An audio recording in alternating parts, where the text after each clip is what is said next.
Do you feel ready? I always feel ready. You believe in God? I believe in God. We're laughing then, aren't we? No. we're laughing. I mean, like we are supported by invisible forces that are benevolent and kind. Always. Loved that video about your grandfather. You obviously love him. He's maybe is he still the most important male figure in your life? Yeah. He's probably the only important male figure of my life, which is a strong statement to make, but that's about right. Do you have good female figures in your life? Strong women? No, I try to be that. I come from a very sort of broken, crazy family. Like I heard that, like that sort of 9 of your uncles had been incarcerated. So you come from a family where that crime is part of the story. Yeah, I mean, they're not 9 of them, but 5 of the 9 of them all spent some time in prison, and that sort of trickled down. And I have cousins that have spent time in prison, and it was just a part of my story growing up. And it wasn't particularly unique. It's a weird thing to say, but in the retrospect, like that seems normal to me.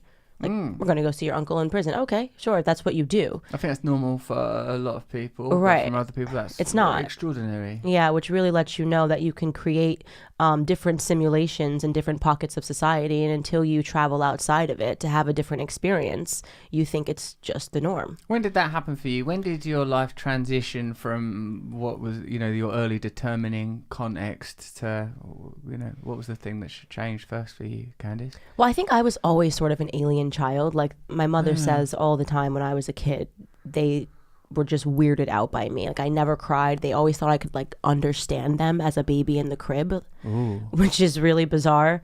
But the earliest thing that I remember was my first play date, which was in kindergarten class. I was 5 years old, and there was a girl named Lindsay DeLeo. She was this blonde girl with blue eyes, and we became fast friends. I think we had reading class together, and her mother invited me over for a play date. And I went to her house, and I was just shocked that people lived in the way that she lived. She lived in the suburbs. She had a massive house. She had this Victorian concept room. She had a nanny. She had a playroom. And I just remember being shocked that this was even a part of life, because prior to, obviously, I existed within the realm of my family. I lived in a really small apartment. Me and my 2 sisters shared a room in a low-income housing building, and it blew my mind. So I think when I was a really small kid, I was already considering, like, how is this, asking the question at least, which is important in order to get the answer, how could people be living such different lives? And you either take 2 approaches to it. You either say, I hate rich people because they live that way, or I want to become a rich person and learn how to live that way. I think I've always been curious about success and wanted to learn how to be successful myself. So my path was somewhat natural in that regard. I never hated rich people. It's a very weird thing to me that people demonize the rich. Do you hate anyone? No, I think hate's a terrible emotion because it you harvest it internally. So if you hate someone, you hate them. Yeah, right. They're okay. They don't feel that. So you've always been aspirational, even when you were a child. It sounds to me from what little you've told me already that sounds like you had an unusual emotional state, that you were sort of quite an independent person. Yes. And that even watching you, I've watched like quite a lot of your videos and interviews. You're a very powerful person. You're quite driven, aren't you? You've got a strong presence. Yeah, and I've always had that. Like, my teachers hated me growing up because Why? I was just extremely assertive. I think about the function. Where was you educated, Mel? That's a very good question. I think I like to say that I was self-educated, because you don't learn anything in school. You learn propaganda. You learn how to function in society in the way that the government and society wants you to function. So I like to think that because I always had to earn my way through life, my parents couldn't afford to put me through school. My parents stopped paying for anything for me when I turned 14 years old. I was kicked out of my house, and I was living with a boyfriend for 6 months. Like, I was one of those kids, know? Wow. And so I sort of was self-taught, and I was constantly pushing back against arbitrary authority. Arbitrary authority meaning that because I'm the teacher and I say go left, go left. Well, no, tell me why I should go left. I need to there needs to be a little bit of reasoning behind this. I was always a critical thinker my entire life. And that sort of, but I went to university for a couple of years and then dropped out. So I think I'm so smart because I didn't go to university. See that thing where you said you're autodidact, self-educated person. What was you reading? Okay, so I when I was a small kid, I loved books. I would get totally lost in novels, and it was a lot of fiction novels that I grew up on. I was reading books, very bizarre. I mean, to be like a 5-year-old reading, an 8-year-old reading Nora Roberts and like Dean Koontz, and I love to get wrapped up in fiction novels. So that helped, obviously, in terms of just my vocabulary and ability to communicate. I was always reading. I was a big reader, a total dweeb. At home, I was cool in school, but I was a total dweeb at home. And I remember racing even when I was in 5th grade to read the Harry Potter books, like one of those people that was in line waiting for them. She's a disaster now, by the way, but her books are very good. Politically, she's a total disaster. She should stick to fiction because she doesn't understand reality. She doesn't. She really doesn't. I'm sorry. She's a wonderful world she created, though, for people to get lost inside of. But yeah, I didn't start reading political. Sorry, I move this chair. No, you're fine. Get so comfortable. Heavy. We're gonna be in here for We're not leaving. Get comfortable. We're not leaving until we agree on absolutely everything. Candace. then we'll so leave. I have you in a MAGA hat. I'm wearing it already, but just down my trousers. Yeah. Oh, very nice. Very nice.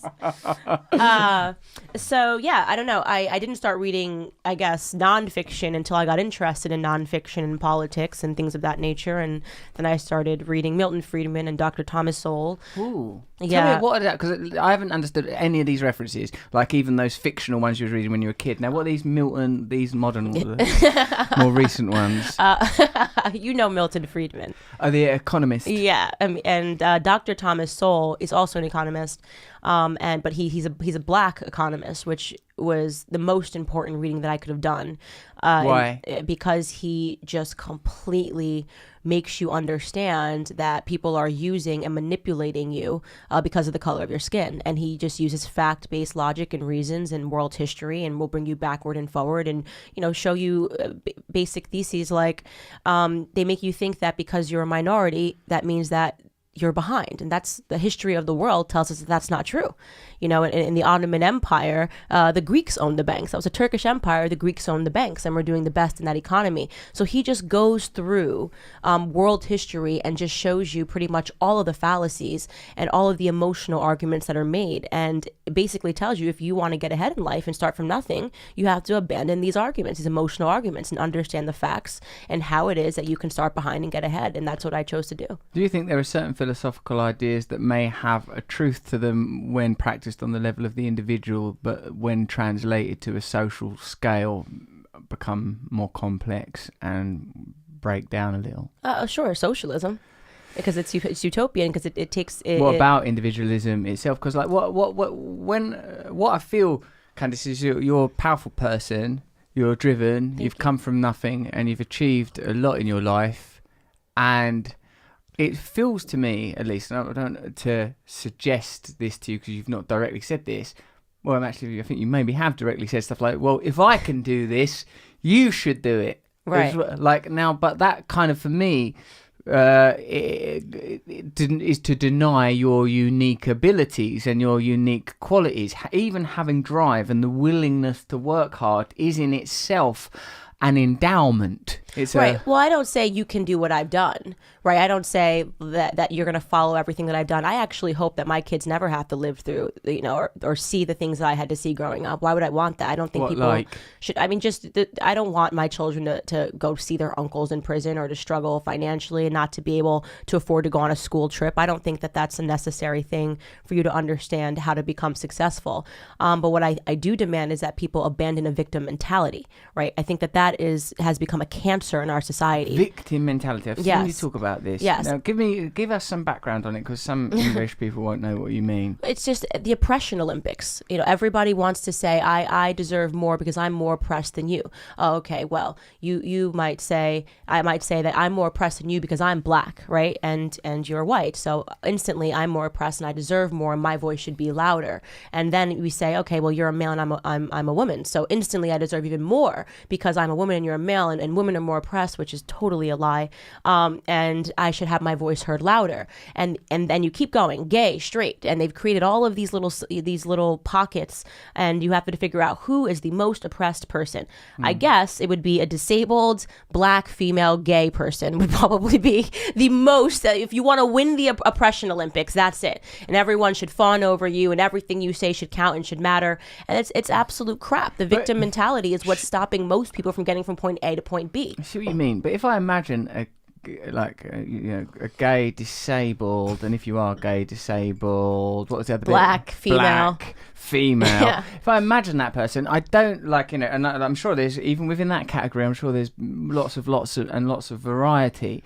But when I think of the most powerful people in the world and the people with the most influence, not many of them are gay, disabled, black females. So I feel, well, I'm not by the way, a kind of, just so you know where we're starting from. Right. I feel like the difference between MSNBC and, Breitbart and Trump and Obama is so small as to be irrelevant from my political standpoint. These are what I would call the system. Right. I suppose what I'm trying to illustrate, Candace, is that it's relative. That for me, none of those people are offering the kind of social change that's required to create the systems that human beings deserve. So what it seems to me is that you have a tremendous faith in the ability of the individual to create their own destiny. Correct. And why wouldn't you? Because you've lived it. But do you think that that's applicable to all individuals? I think 100%. If unless there are, of course, policies in place that are preventing you from doing that. There are not in America at this moment in time. So we're forming our own oppression by buying into the idea of oppression. One of the things that harmed the black community the most over these last 60 years has been the welfare state. It's what's happening in France right now. It doesn't work. It doesn't, giving handouts and creating a giant government and not creating, incentives for people to work, which is what people want to do. It's the human spirit that governments don't seem to understand, and that policies that are socialist don't seem to understand. They don't account for the human spirit. We want to be valuable. We want to create. So when you remove all of that, you end up with people that are oppressed and with a variety of problems. And you can pick a ton of problems within the black community that I'm trying to reverse. And it all starts with abandoning the victim mentality. The government tells me that I should feel bad for myself for being a woman and being black, and make me understand that I'm behind in society. Those are the racists. Don't tell me that I need to feel bad about myself. I don't feel that way. And they insist that you do.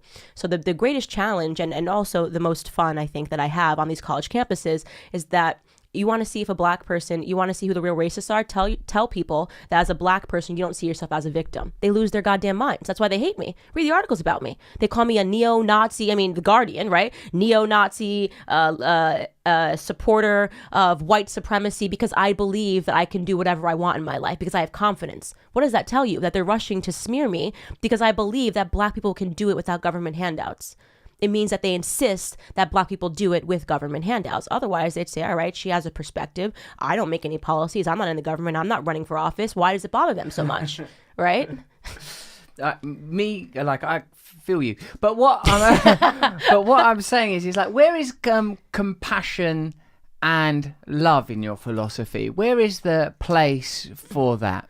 Well, what do you mean? If somebody, compassion to me is not telling people that they should be coddled because of the color of their skin. I think that's no, I don't foolish. think that either. I don't think that either. And but this is what. Well, let me tell you this. I feel like, say, my background doesn't sound nearly as challenging as yours. I come from what you might call I'm talking prior to celebrity, which would be, I'm imagining, the only things you'll know about me. But prior to that, I grew up in an ordinary household, single parent family. My mum was sick a lot when I was a kid. I had sort of intermittent access with my dad, relatively regular, but my parents weren't together. And then I became a crack and heroin addict when I was sort of in my late teens. And I feel that there are, what do I want to say? I feel that there were social factors there. I think if I was from a different background, had access to different resources, that I may have received psychological or spiritual input at different points. Now, I'm not complaining about my life. I've earned good money and I've got a good family and stuff, and I'm really, really happy. But I think to deny social factors in the cultivation of the individual really plays into the hands of the already powerful. Oh, but I actually don't deny those social factors. So I tell people that the biggest problem facing the Black community is father absence, but that's being incentivized by our government. So the Black single motherhood rate was 23% in 1960s before welfare programs were implemented. Today it's 74% in the Black community. That's because they literally will give a Black mother more money from the government if the father doesn't live in the home. I really believe in a two-parent home. You can just look at the statistics to see that children are better off when they have two parents. But think about what's perpetuated in our media. Think about radicalized feminism. We can do it without men. F men. We hate men. That's why I fight these concepts, because what you're talking about is true. That's not what people are talking about in the political realm.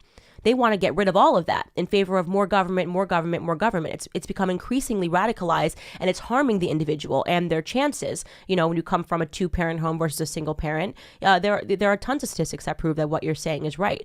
But my compassion towards that is when I go and I combat feminism, right? When I go and I wear a Him Too shirt to the Brett Kavanaugh hearings in debacle because I don't believe in the Me Too movement, right? I think it's been radicalized. I think that it's a harmful feminism. I don't even like calling it feminism because it's just a means for people to secure power, and it's cloaked as feminism. And that's how I exercise compassion. I exercise compassion when I go fight for the First Step Act, and I understand that many people that are in prison because they grew up in that environment where they didn't have any parents raising them. My mother grew up in group homes and didn't graduate high school. She didn't end up in prison, but she very well could have. And so you exercise compassion by having those conversations. Those aren't the conversations that are being had at the political level. I don't think that is exercising compassion. I think that's exercising analysis, critical thought, and the intellect, which I would never challenge you on. You're obviously very adept and very strong in each of those areas. Let's go into a different territory for a moment. Am I right in thinking that you suffered from anorexia when you That's were correct. younger? Yes, I suffered from anorexia for about 4 years. Wow, that's pretty serious. How's your eating now? Fine, I can't stop eating. That's my tell me problem. tell me what the anorexia was like. Well, what's interesting is that, and you're an interesting person to talk to about this, because there is a spiritual component of anorexia. There is when you starve the body. That's why people do these fastings in many religions. When you starve the body, there's almost a mental clarity that takes over, and that's what I think becomes addicting for most people. Like for me, it was never about weight, and for most people, it's not about weight. It's usually, when you learn about anorexia, they tell you that it's usually a manifestation of people trying to assert control over their lives. And that's what it is. It's the one thing you can control when you feel like there's chaos is what you put in your mouth and your body. So that was for me after going through a unique situation and feeling that my whole life was out of control. I just manifested as an eating disorder. And I had it for 4 years on and off, but if you saw pictures, I was like 30 pounds skinnier, maybe even 40 pounds skinnier than I am now, which is insane. Did you get any help? No, I helped myself, which is crazy, right? But what was I going to do? Go talk to, I'm a smart person. So I think it's harder, and I don't know this, I'm saying this as a thought, Jordan Peterson would have to tell me if I'm right or wrong. He's the one that's got, the doctorate for this stuff. But I think that it's really hard for people that have a higher IQ to go get help. One time that I went to a therapist, it was with my parents. My parents decided they were going to try therapy. The woman was just a total moron. Literally everything that she was trying to say to me and my family wasn't helpful. And I think that me feeling like I didn't find someone that was smart in the chair probably sort of turned me off. That is upsetting. But if I had sat down with Dr. Jordan Peterson first, I probably would be like, yeah, therapy's great.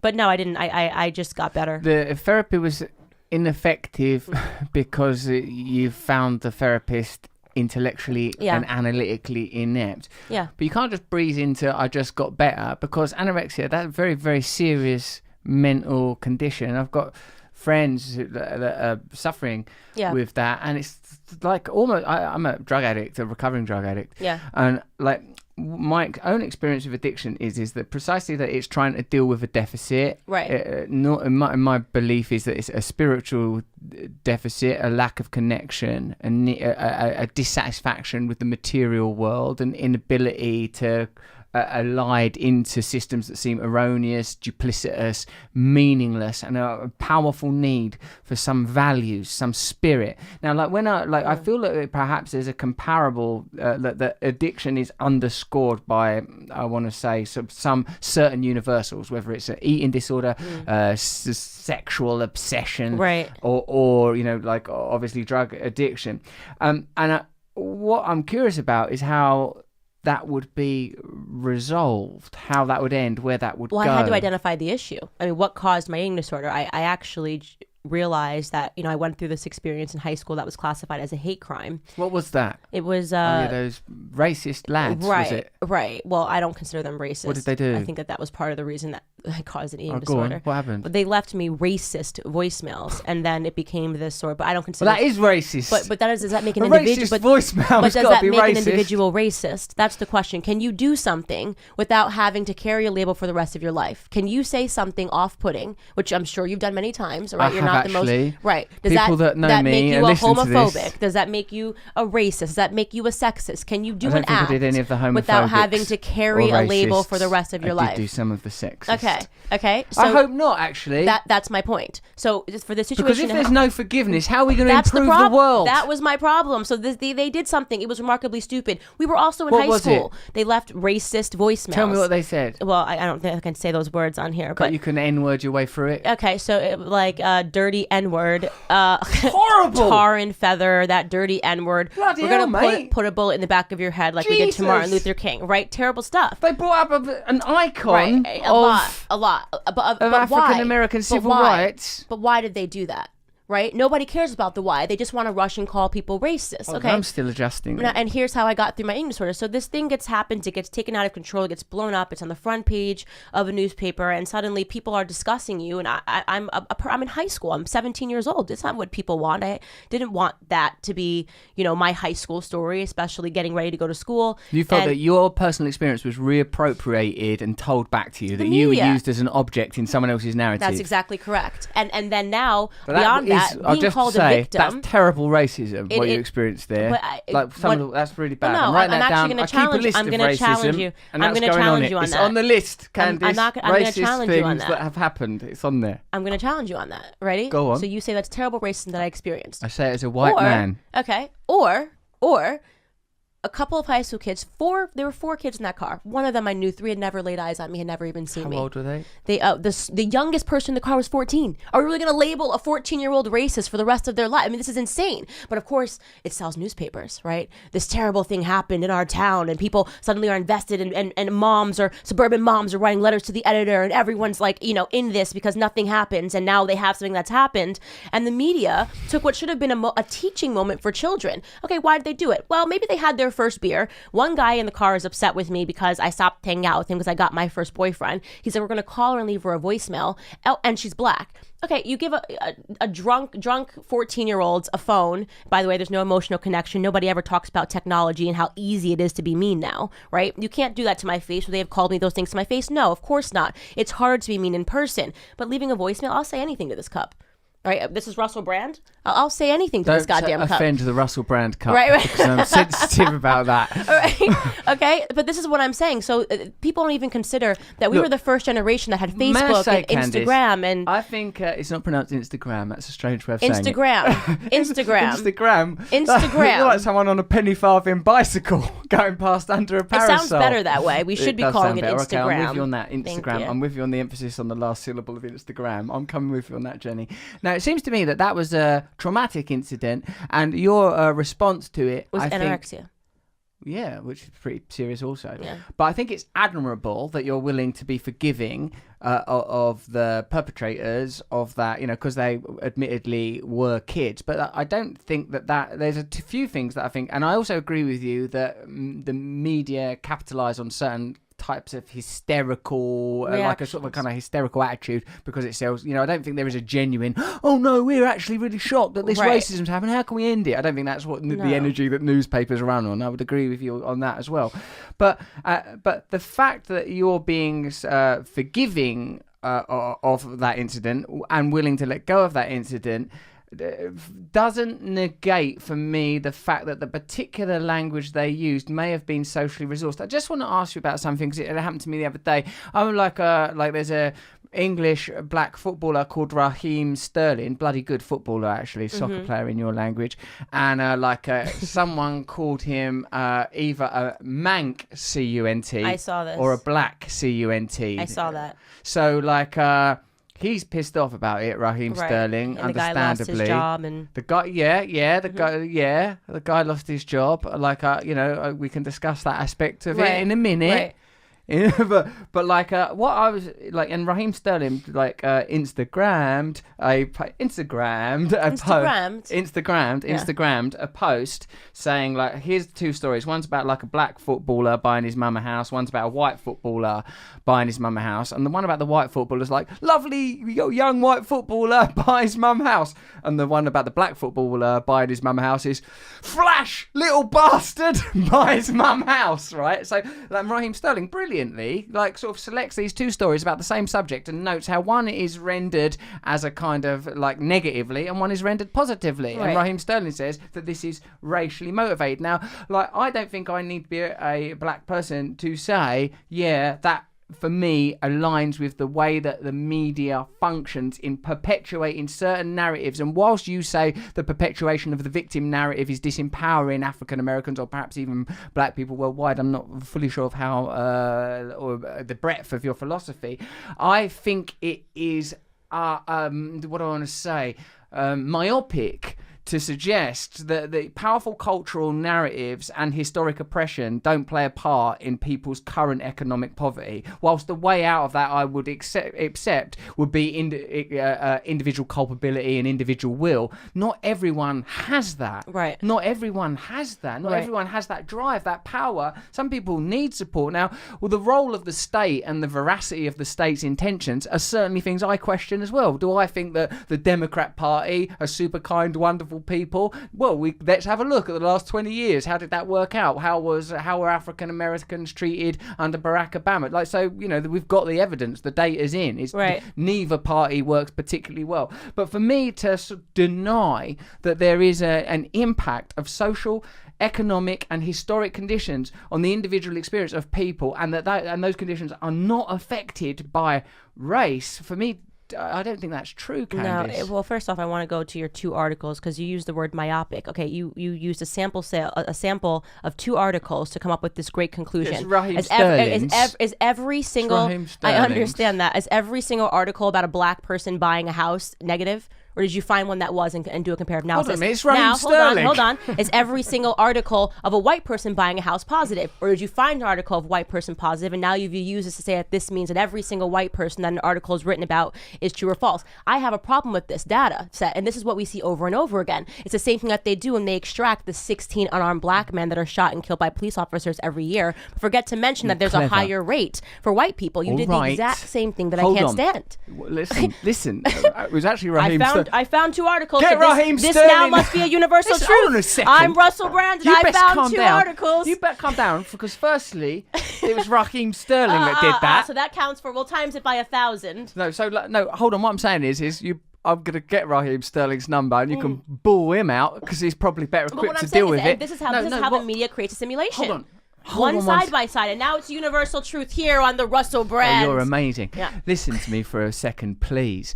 What I'm saying is that whilst, of course, all of us can construct narratives by selecting information that supports our idea, Raheem Sterling didn't do this in Abyss. On the Saturday, someone screams racial abuse at him. On the next day, he goes, oh, look, I'm not surprised because I experience a lot of this treatment at a subtler level in the way that I'm handled in the press. This is his personal experience that Raheem Sterling is recounting. And then we look at the rest of the information and say, oh, what does it seem to be like for young black men in England? Are there any commonalities economically? Are there any judicial or criminal issues where there's a commonality? It's not just that these narratives are being cherry-picked. There is also the the data is in on incarceration of young black men in America, because for example. we disproportionately commit crimes in America. So are we not supposed to be arrested because we're But black? you're doing the same thing there, Candace. You're extracting that bit of data without saying, well, what are the economic conditions of most young black men in America? But now we're agreeing. And what's the history? You're missing this. No, you're missing this. I agree that we are economically depressed as black Americans. What I'm talking about, what we disagree on is the solution. Okay? Well, you don't know what I think the solution is. So we've been economically depressed because we've bought into the myth that government is going to fix our problems. We have disproportionately been voting for Democrats for the last 60 years. Okay? So all of our problems are because black Americans disproportionately take welfare programs. We disproportionately. So we might not disagree on the solution. I guess we're not disagreeing. Hey, let's all vote in this Democrat. moment, that's right. So I guess in this moment we're not disagreeing. You're saying that I'm ignoring the fact that they've been economically depressed, and that economical depression then leads to higher crime rates. I agree with all of that. Okay? What we disagree on, or perhaps what people disagree with me on a lot, are the solutions for it. Okay? And I point out the fact of how we got What's your here. solution? If you don't understand how we got here in terms of buying into the idea that the government was going to fix everything. All right. Now, because you think it's all this victim mentality stuff. It is. And they've been able to sell. The easiest person to sell socialism to is a wealthy person.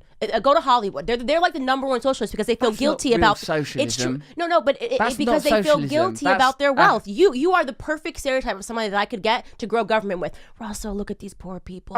Look at how well you live. Look at this podcast studio. Don't you feel bad as a white straight male that all this is going on? Oh, of course, yes. What should I do? Use your platform to tell people that this is wrong, and that you become the voice that actually allows people to grow government. And what it does is it decreases opportunities for black Americans. I want opportunities, You're not having handouts. an argument with me that's your normal argument with normal people.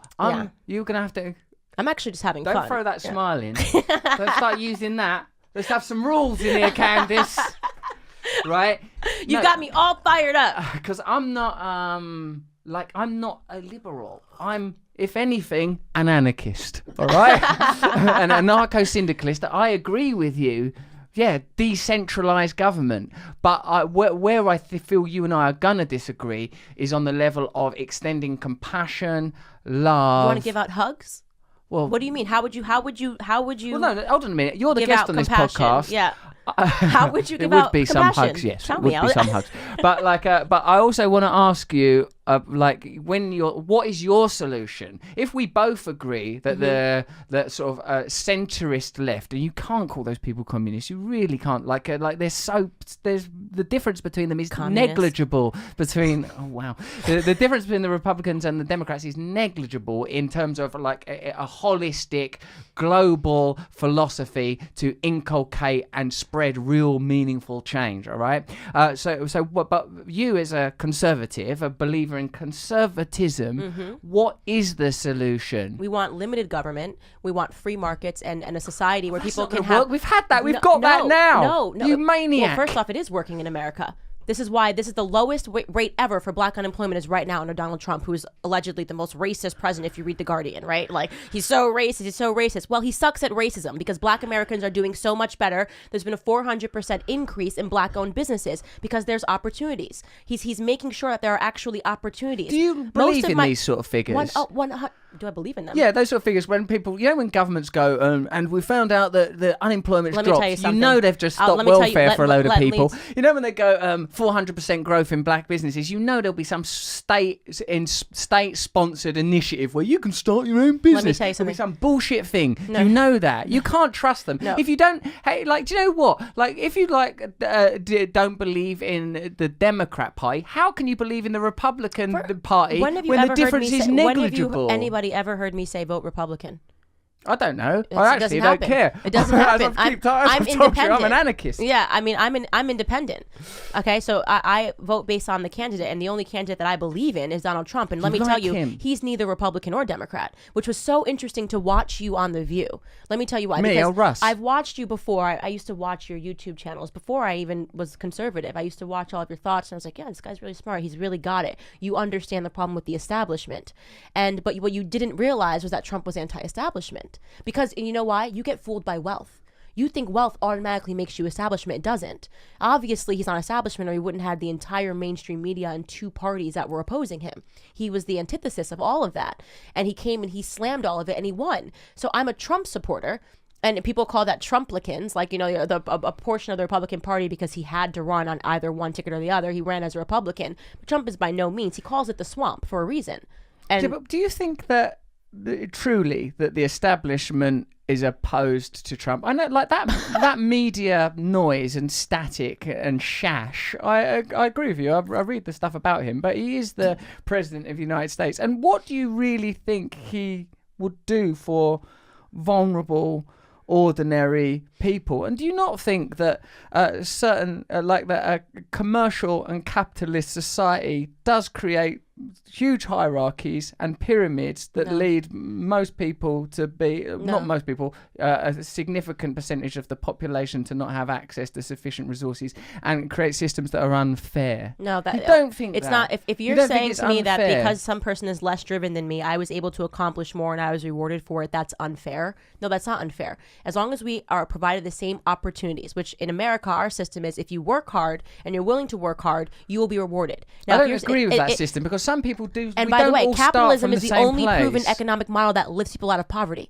Socialism does it. It's killed 100 million people in the last 100 years. You can't start talking about capitalism like that after they bailed out capitalism like just 10 years ago. Capitalism had the biggest lump of communism in history.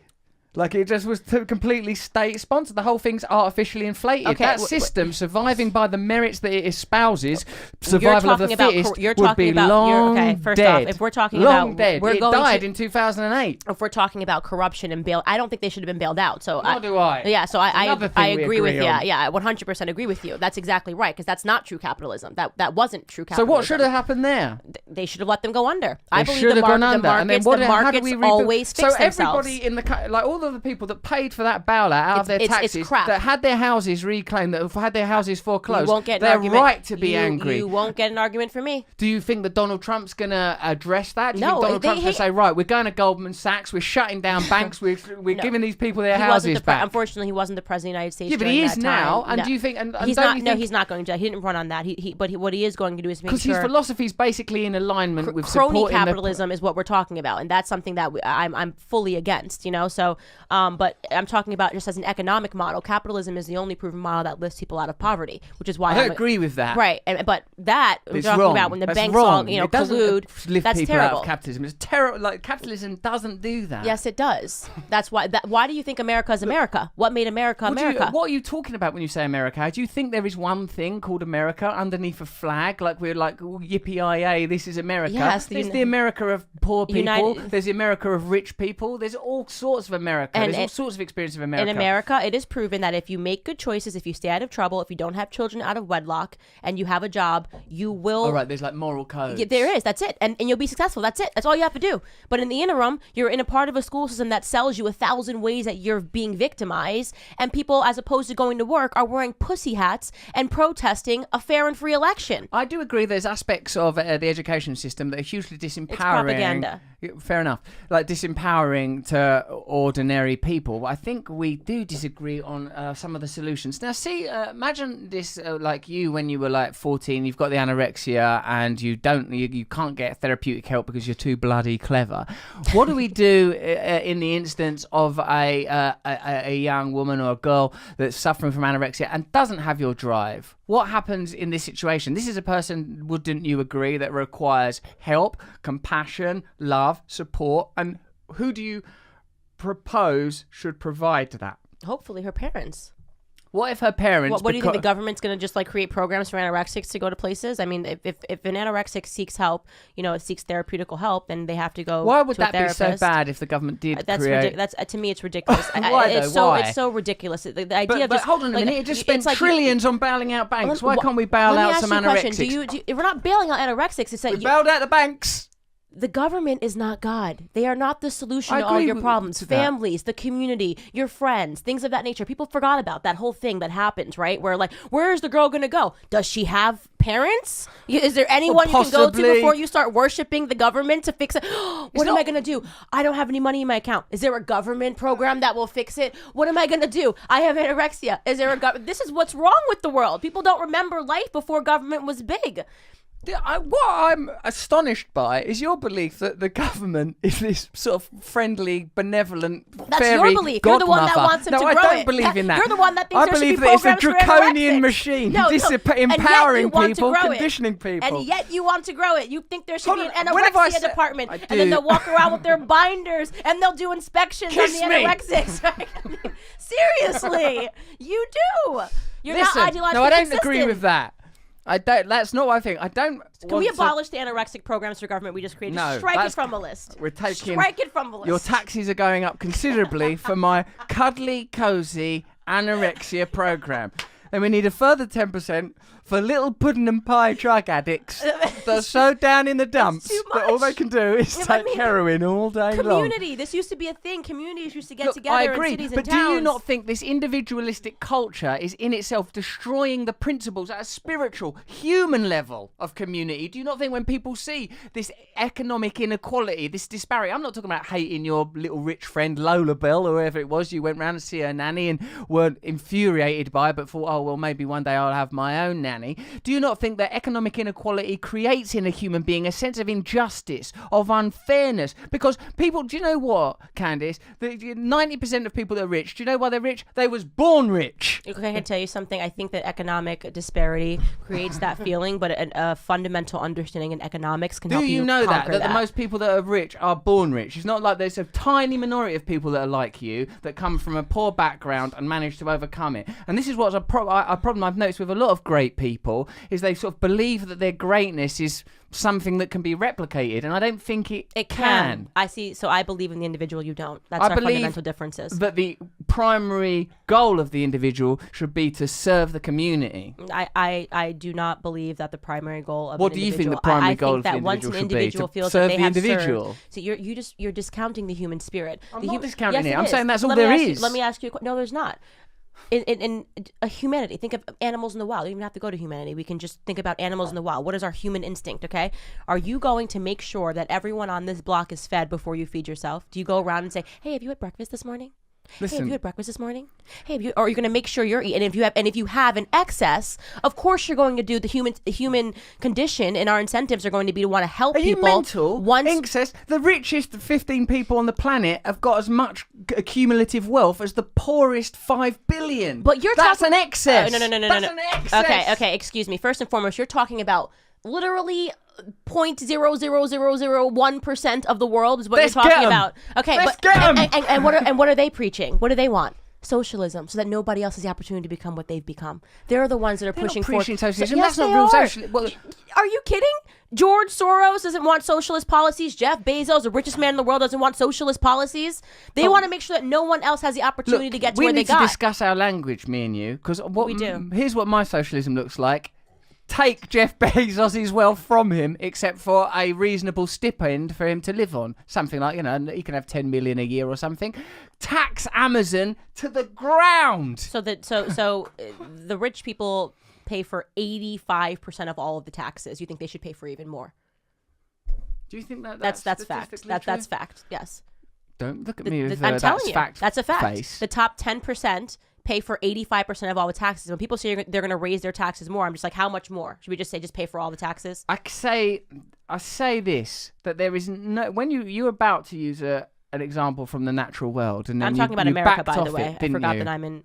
No, I was gonna say the instinct when you're in the natural world is that you feed your family first. You're not the idea that socialism But tries to create goes we are against no longer human. in the natural world, are we? We're in a world of sort of accumulation and excess, and I don't think it's even working. I wonder about sort of, look, I want, because you could say, where do you draw the line? Because look at me, I've got money now, I'm not poor anymore, and I'm not going, right, I'll just take everything that's, the thing that I do agree with when I see like sort of right-wing commentators talk, like they talk about people that are, in inverted commas, from the left, and they go, well, why don't you put some refugees in your house? Why don't you give up your money? And the reason is because people are selfish, and in all of us, there is a kind of battle between, like some of my impulses, Candace, are, I just want pleasure and fun, and I don't care about anything except myself. That's in me. Mm-hmm. That's in me, and it's strong. But I personally think I don't feel good when I live that way. There are consequences for me, and there are consequences for others. So I kind of want to live within systems that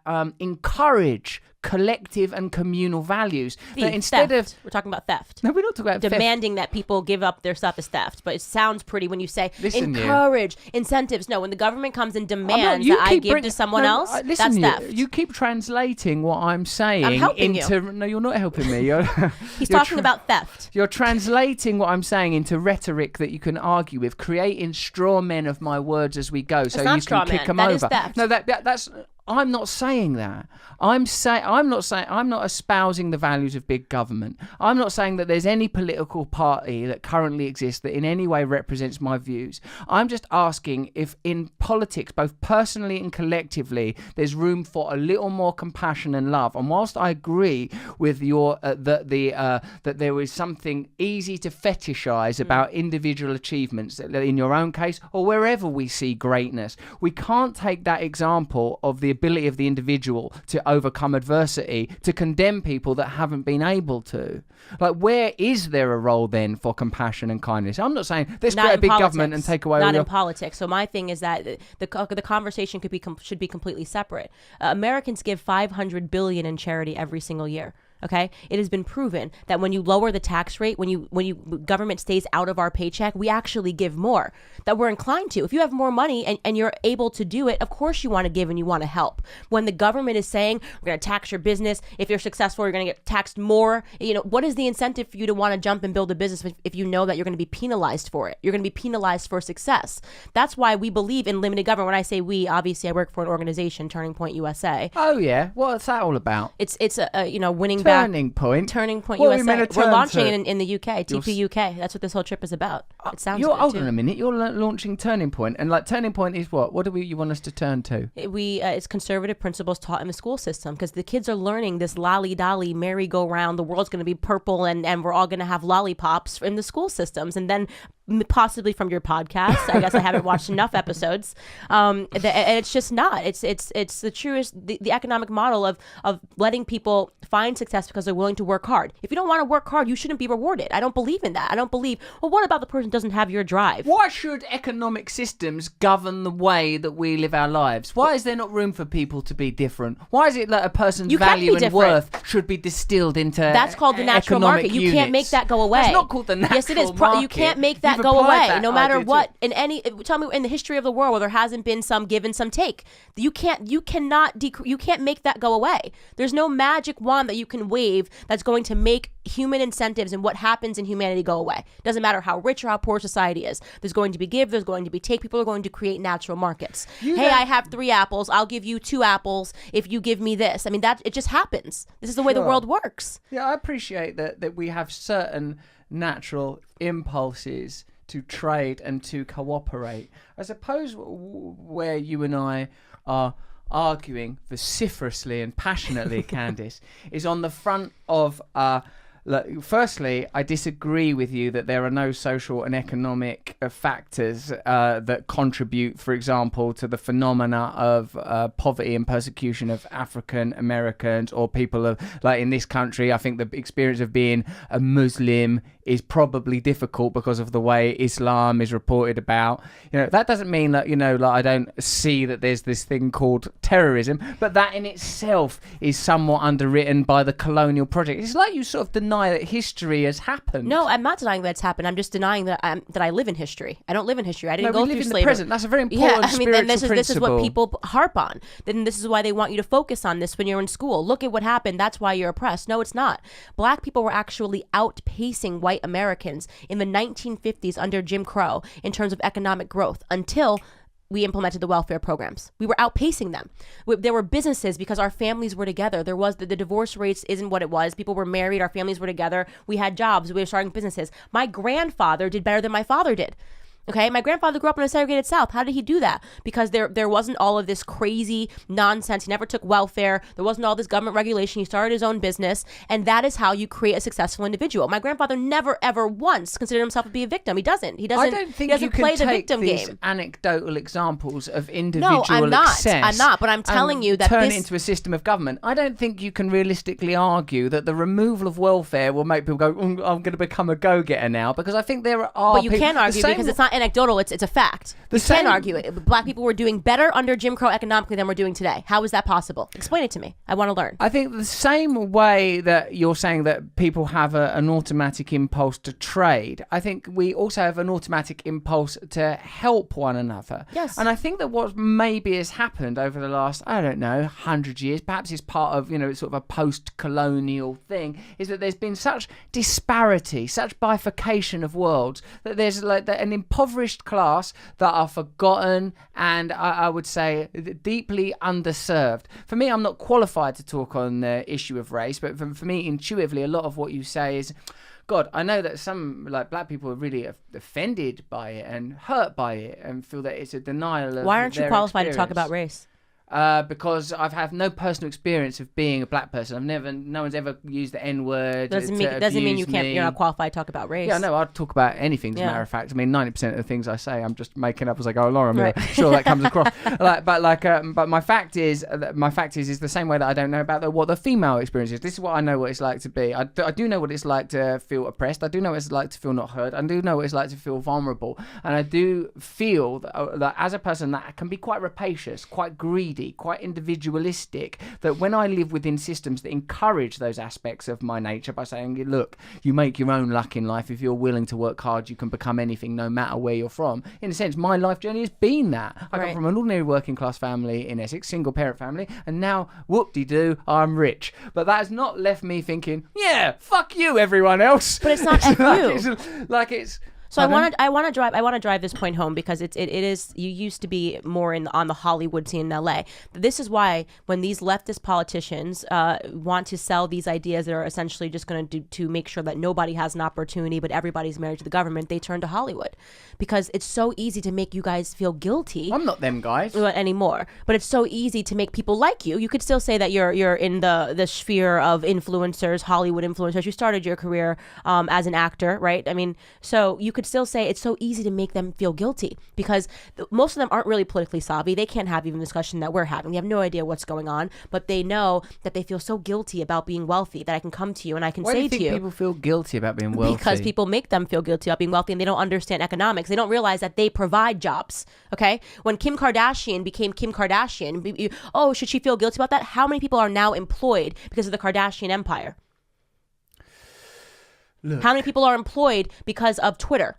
Because Jack Dorsey created Twitter, and they feel guilty about it. Why do you feel you provided opportunities for people Candace, to get jobs? I think as human beings, we should aspire to greater goals than simply fulfilling a predetermined economic role. But worshipping continually at the altar of finance, we must do better. And you think I worship finance? We must look for a better solution. I don't know if you do. You believe in God, right? And what is a belief in God if it's not essentially the belief that underneath hatred is love, and underneath the individual is oneness, and that what we do to one another we do to ourselves, and vice versa, that we need to create systems that are reflective of our benevolence, of our kindness. That's a disagreement. Well, what is your belief in God? If you want to be good and you want to be benevolent, you can exercise that in your personal lives. You and I are discussing politics. What you've done is that you've blended in your mind that politics and goodness and oneness all should go together. Hell no. Okay, there is no such thing as a good government. That's why we want it limited. The idea that government is not going to become corrupt when you exercise these practices of goodness, and that's what they do. They sell to the public.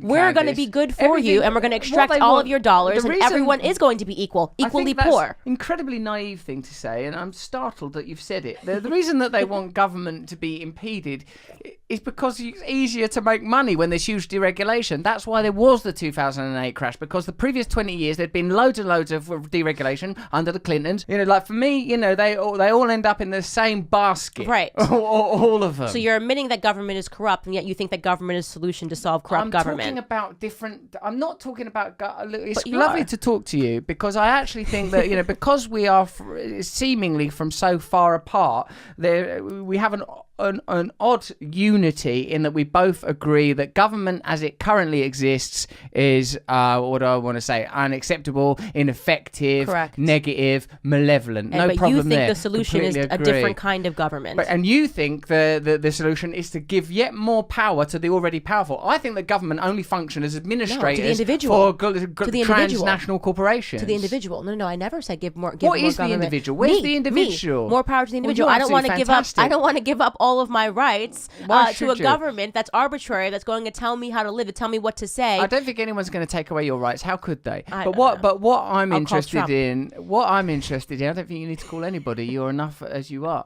What I'm interested in is what I believe is that government are the sort of bureaucratic arm of corporations, transnational corporations. And I think, like, look at sort of any government that tried to impose serious restrictions on the way that Amazon trade and the way that Amazon are taxed would suffer. We can't do that in this country. Like when when there's talk of a sort of a more left-wing government getting into power, the city flexes its muscles, everyone starts to brick it. I mean, shit themselves, Right. get sort of terrified. Right. So, for me, centralized bipartisan democratic governments as they currently exist are meaningless and ineffectual. I completely agree with you there. But my concern is that we need to find new ways of curbing the power of big business. I'm not talking about some lovely bloody florist making their way in life or people that are entrepreneurial and but I inventive. agree with you. But I'm we talking have about laws for massive that. That centralised- is limited They're government. not working, are they? But now that's why we like Trump, because he's disruptive, because he's talking about it. We're talking about Google should be broken up. It's a monopoly. I don't agree with monopolies, right? Google is a monopoly. It's a worldwide monopoly. I have said it vocally 1,000 times. Google should be broken up. Amazon is problematic. These are issues that Trump is tackling. And that's why the establishment is attacking sure, him. Candace? You're not I'm taking advantage of my positive. Hollywood naivety. They got Mark Zuckerberg, testifying. He's starting to attack this because he understands that what you're talking about is real. The left and the right combined, right? And that's why I say I'm not a Republican. I don't want to be associated with the swamp Republicans, or the leftists who pretend that they're, they care about people, but in reality, they're just extracting dollars and power for themselves as they grow government to make sure that just the bureaucrats enrich their pockets. That's what Trump is disrupting. It's hard for people to process that because Trump is wealthy, but that is what he's doing. I mean, if you look at every policy he's made in terms of all the action that he's implemented, that is why there is a war on him, an all-out war in terms of the media. The same is happening in other countries. These sort of populist movements are starting to arise, and I support them in Italy and Brazil. Like See what Trump happens is with wealthy, France. like most people who are wealthy, because the vagina that he emerged from belonged to a wealthy and then person. he did very well on top of that. So I mean, Great. to That's discredit what he's good, done and what though. he's built is No, I think it's good. You Although know, he has been bankrupt he didn't just maintain. several times. That's right. Most Incredible people amount of debt fail and before they find credit. success. You really like him. Yeah, no, but most people fail. Why do you This like is- him but, so But no, much? because this is what I don't like either. People say because you fail. No, it's I about don't how particularly many dislike times Trump. you get I think up. he's pretty funny. He's hilarious. I mean, the people that can't enjoy Trump, I feel bad for them. He's pointedly hilarious. He says things that everybody's thinking, and he's calling out people that have been impossibly corrupt. For him to say lock her up, Hillary should be in prison. Most Americans feel that way. What she did to Haiti alone, what the Clinton Foundation did to Haiti alone, they should all be locked up. And no fans of the Clintons, I'll tell you that now. But he had the balls to say it. What politician? Everybody else is, but it's the Clinton, it's the dynasty, it's the Bushes, it's, we can't say these things. Trump just says it. They're all corrupt. So you like that? You like these as sort of a rabble rouser? But the thing that would concern me is that I feel that our social systems will need to look beyond charitable handouts. I wonder, in a world where sort of your ideology was realised, as I'm starting to understand it as I listen to you, like the sort of the individual, unimpeded, unimpaired, reaching for Nietzschean glory.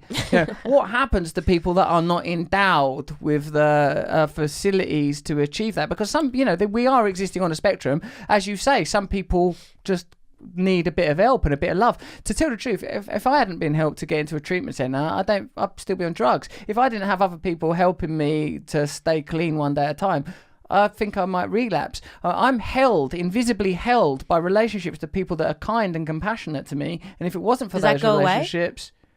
If the government shrinks, is that your friends just go I'm away? not about the government, though. Although you just said that someone's going to have to break up these monopolies, and I don't know who you think is going to do that. Goldman Sachs? Who's No, going to but break that's up limited these? government. That's what this company, our country, was founded upon. Did you just accidentally call it a company? I did, because you said Goldman Sachs. Did you? I did, by accident. Sorry, we're keeping that. America is the best biggest company in the ever. world. Yeah.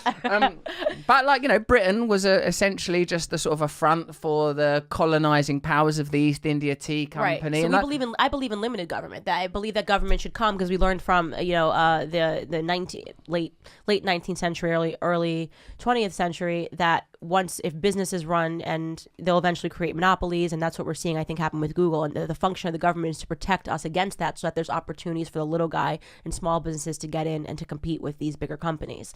So do you think that can ever work on a global level now, with the sort of the way that trade operates, and with there being such powerful monoliths already in place? Will those powers ever yield any of their potency? What would make Google, Amazon, the Silicon Valley giants, the energy giants, the forces that we know were behind the sort of the recent Middle Eastern oil wars? What will make those companies yield some of their power? What would do that? What force could oppose that? Only the people. And under what banner do the people unite? It's like it feels to me that you're taking away the capacity for human beings to unite under but I don't agree with divisive policy of you're this gender, you're that colour. I think we are one, and we should look for ways to find common connections. I've got probably more in common with you, even though there's so much different about us politically, right, everything we believe in that we're both mouthy individuals. Yeah, that's exactly right, and I agree with that, and I think that that's an important discussion to have. But in terms of how I use my voice and what I'm talking about, I'm in the realm of politics, and I think that the problem is that people want to insert compassion into the political realm too much. But politics is just management. What is politics if it's not about helping human beings gain access to resources? No, it's what is it then? I really think that what should be the function of a politician? What do you think that is? You tell me. You're the bloody expert. I mean, at tipping point or turning point or whatever it's called. Go on. What should it be? Right. I mean, I think it's gotten to the point now that it just becomes about them trying to enrich their own pockets. But what should it be? I think it should be they are there to protect the rights of the people that have already been established. They're supposed to be representing their constituents. They're doing okay. The people that are all bloody established. What about the people that need help? Making sure that their rights are protected, that they're able to create and that they have opportunities, and the idea that they'll still have opportunities if you grow government is there has anything been about disproven socialism so many you like? Nothing. It's killed 100 million people in the last 100 years. It's jarring to me that we have people that are running around saying that it's good again, especially in Europe. I mean, you guys really should understand that socialism doesn't work. I mean, and fascism, what's it going we're to giving take? that another go as well. What is it going to take for Europe? Like, how many times do we have to get the phone call in America? Hey, don't you dare! They're doing socialism again. Where you were late to the last war. You're causing this one because we're like, really, guys? Again, we're doing it again. Like, no, it's different. This is different. Jeremy Corbyn's like a democratic socialist who says a lot of anti-Semitic things. It's like, really, how many times do you guys have to?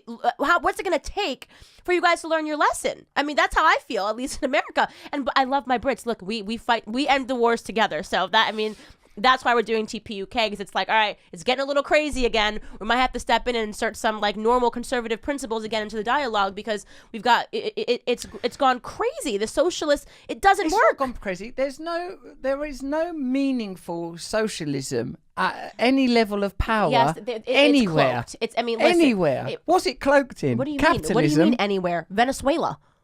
What do you mean there's no? There's this, no. What do you mean? You're always banging on about Venezuela. Yeah. There's only about 15 people live there. Don't you dare go. Because they're all fleeing to the United States. They're all fleeing to the United States. The average citizen has lost 18 pounds. But over here, you guys are like, but maybe. With all respect to different. Venezuela and the Venezuelan people, I don't think that the experiments with the socialism in inverted commas in Venezuela are having any meaningful impact on the American economy or the global economy or geopolitical power structures. So what I'm interested in Let's is talk about France. Why all this that Macron, fascist. He's a total fascist. moron. No, he's a globalist. He's not a fascist. He's a globalist. Okay, and all of these people that stood up and said awful things about Trump are now realizing that everything that he was saying was essentially right.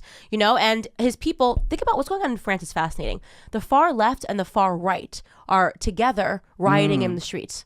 I love that. Think about that. And why? Because of these things like, what was the tipping point? They were hiking prices to protect the environment. Again, they're going to tell you that they're doing something to protect you, but they're just finding fun ways to extract dollars. Now there's no jobs and people are unemployed. Everyone's on welfare and government programs. And on top of that, that's what happens in socialism every single time. So you see Macron as a socialist, which is just bizarre to me because he's a former Goldman Sachs implemented employee. France has been proliferating a welfare state since the 1970s. Okay. And that's what it is.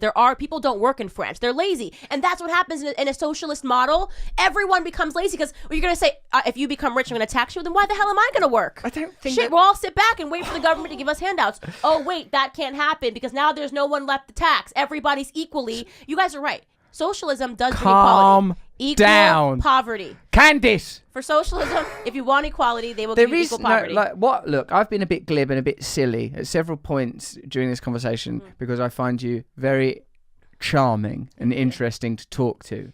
But I must say, in all seriousness, that you cannot cite any of these countries as examples of socialism or socialism's failures because Macron is existing comfortably within the framework of the kind of neoliberal failings that are bringing about the current mass discontentment that has brought about, Brexit and Trump. And I think that neither Brexit nor Trump will address or aid ordinary people one jot. Not that I disagree with people for voting for Brexit or for voting for Trump, because I agree with them that things weren't going well for ordinary people and I understand their dissatisfaction. But what I don't see how the solution to the problems of ordinary people will ever be to give more power to the already powerful. I wouldn't confront you hugely over the government, because I think you and I both do not trust government. I'm beginning to work out where people from the left and where the right can collaborate, collude and agree. But obviously the main problem for me is that I feel that all politics ultimately has to be an expression of human goodness. And whilst it is ultimately about pragmatism, what is the point in being pragmatic if we are not simultaneously being loving and beautiful? What is our aim? What is the optimum? What are we trying to achieve? Okay. And surely that must be a fair and just world where the brilliant get to thrive and the vulnerable are loved and taken care of, assuming that there are still categories such as the vulnerable and the brilliant. I love everything you said because it sounds totally utopian, but it's just not pragmatic. Well, that's what people say. Right, and it is. So here, and do you know who says that? Conservative people. Right. Because so for prove me wrong. people, Show me, create a government for me right now. What are you going to do? Oh, all right, love. Let's do it. Just create government. Let's do it right now. No, I mean seriously, because this is how socialism gets sold, because it sounds good. Hey, and everyone. I don't think that was socialism. But I don't think that was socialism. That is a socialist. No, I'm telling you, that's a socialist pitch. That's what these socialists run around saying. The Alexandria Ocasio-Cortezes. I just want a world where everybody, the minimum wage is $30 an hour, and I don't know who's going to pay for it. It doesn't matter. We're not going to talk practically. It's going to feel good. We're going to just tax the rich, and we're going to take from this person. You can only take from the rich for so much. Essentially, what you have to focus on is creating opportunities for every single person to become rich. Do you not see systemic inequality and a massive philosophical disjunct in the fact that when all these systems that you say are going to take care of us, that are going to create trickle-down wealth, that when they did ultimately inevitably fail, as Karl Marx said they would, that when they do fail, they are bailed out by the people. That's the people bail them out. Ordinary people. So why should ordinary people ever trust those systems? They shouldn't. Again? But why do you keep telling us that we should grow government? I'm not telling you to grow government. That's not what I'm saying. I actually believe in decentralization. I do think that we need programs to help people need help. No, I don't think it need. I think we need to reframe that. Let's do it. We're building your government. Community. Okay, but that's a conservative position. That's a conservative position. We're saying all of these programs. These communities may need some assistance. Right. I think you just don't realize that you're a conservative. No, listen, you. Don't you ever say that to me in my garage again. Because you're identifying the same problems and you're agreeing that the solution cannot be more government. Realize that but you back are socialist a candidates. Hippie utopian. But you back socialist candidates, which makes no sense. Everything you say, it lines up. Do you know the biggest trouble I got in was saying I don't vote for anyone because I think it's all total bullshit and the power ends up in the hands of the same people anyway. And it was as if I'd kicked a football into the Prime Minister's greenhouse. Yeah, the government, the Guardian weren't happy. Such a joke. As a matter of fact, the Guardian were probably the worst. Yeah, they're a joke. That sort of changed my perspective. They're just propaganda. Yeah, they're just literally propaganda. But I think but why I would say that the differences between some of these things that we're arguing about, the distinctions are negligible. I think that what's required is a kind of radicalism, radical change. But what makes me nervous about some of the stuff you say, Candace, is it's kind of lack of empathy. I can't help but see that teenage girl with anorexia not being treated with love and care and nurture, which is what I don't you turn to my deserve. government for that. You get what I'm not saying turn your government. I'm saying create societies that make it more likely that people feel loving and compassionate. I don't think that's the role of the government. I think that's the role of the family. So if this discussion was not about politics and we started talking about family and raising kids, I would suddenly become so compassionate. In post-industrial, post-technological, capitalist societies, the family is no longer an all-powerful unit. There is already such massive inequality. I'm not clever enough to argue with you about whether or not big government or centralization is as problematic as you say. But what I do know is unimpeded capitalist power is the biggest contributor to the problems we have in the world. Okay, actually, no. So socialism has killed.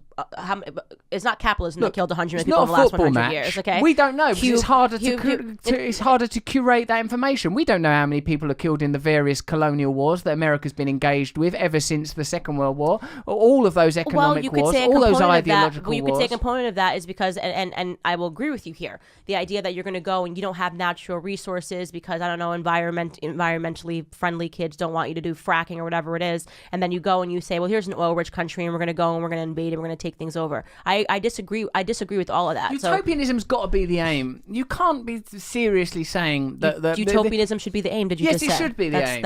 It should be the aim. Literally, like that's. Why? Where else would be the aim? We're in hell on earth. We're in Willy Wonka land. It can't happen. It can't happen. Human beings are always going to be human beings. Since biblical times, we're always going to have. The point of the Bible is that we will transcend. That man will transcend. That we can get beyond our primal desires. Right. Our primal desires that you're trying to turn into systems. Greed, jealousy, conservatism. No. It's the opposite. I'm saying you have to acknowledge that this exists. This is why it's foolish when people say, give up all of your rights to the government. And then what happens? What happened to Venezuela when they gave up all their rights and they sold them this utopian concept that Russell Brand loves, and there's going to be flowers in Venezuela and Skittles, and we're all going to go to Willy Wonka every day. Yay! And what happened? Oh, we found out what happens when you give all your money to the government keeps it. That's what they found in Venezuela. Because you know why? Because the government is governed by human beings, and human beings are greedy so you and are selfish negative. You're... and terrible human beings. Oh my God, that's not all they are. No, right, it's I not. Thought this. But when you give them all of your money, you're going to see what happens, and that is what happens time What's going to happen to these untrammeled individuals, Candace? These untrammeled individuals that have got no regulation. Well, they're going to be different from the Venezuelan government? Limited government, when their incentives are not to go line their own pockets in government, and they know that they have term limits and that they literally are there to serve the people. Okay, I'm very interested. Then allows them to do their damn job and look at these companies and say, is this now a monopoly? Yes, it is. Break up Google.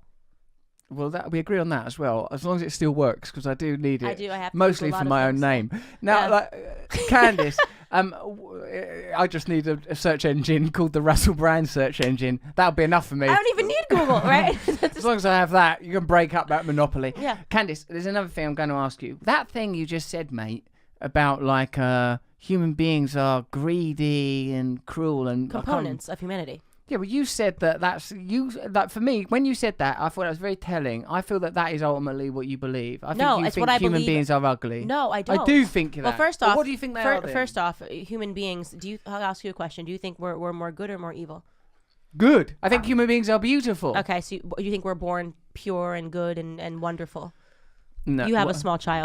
Listen, as Solzhenitsyn said, you have to teach human beings good. Listen, the culture is definitely a factor, but this is my point. You've asked me a question. Please allow me to answer it. Yes, sir. Solzhenitsyn says the line between good and evil runs not through nations, religions, or creeds, but through every human heart. Because I know that there is darkness in me. Right. I know there is selfishness and greed and like libido, life force, not necessarily a bad thing, but lust, for example. I know all these things exist in me. So I need to exist within communities and systems that acknowledge that I am flawed and that I can fail, but encourage the better parts of my nature.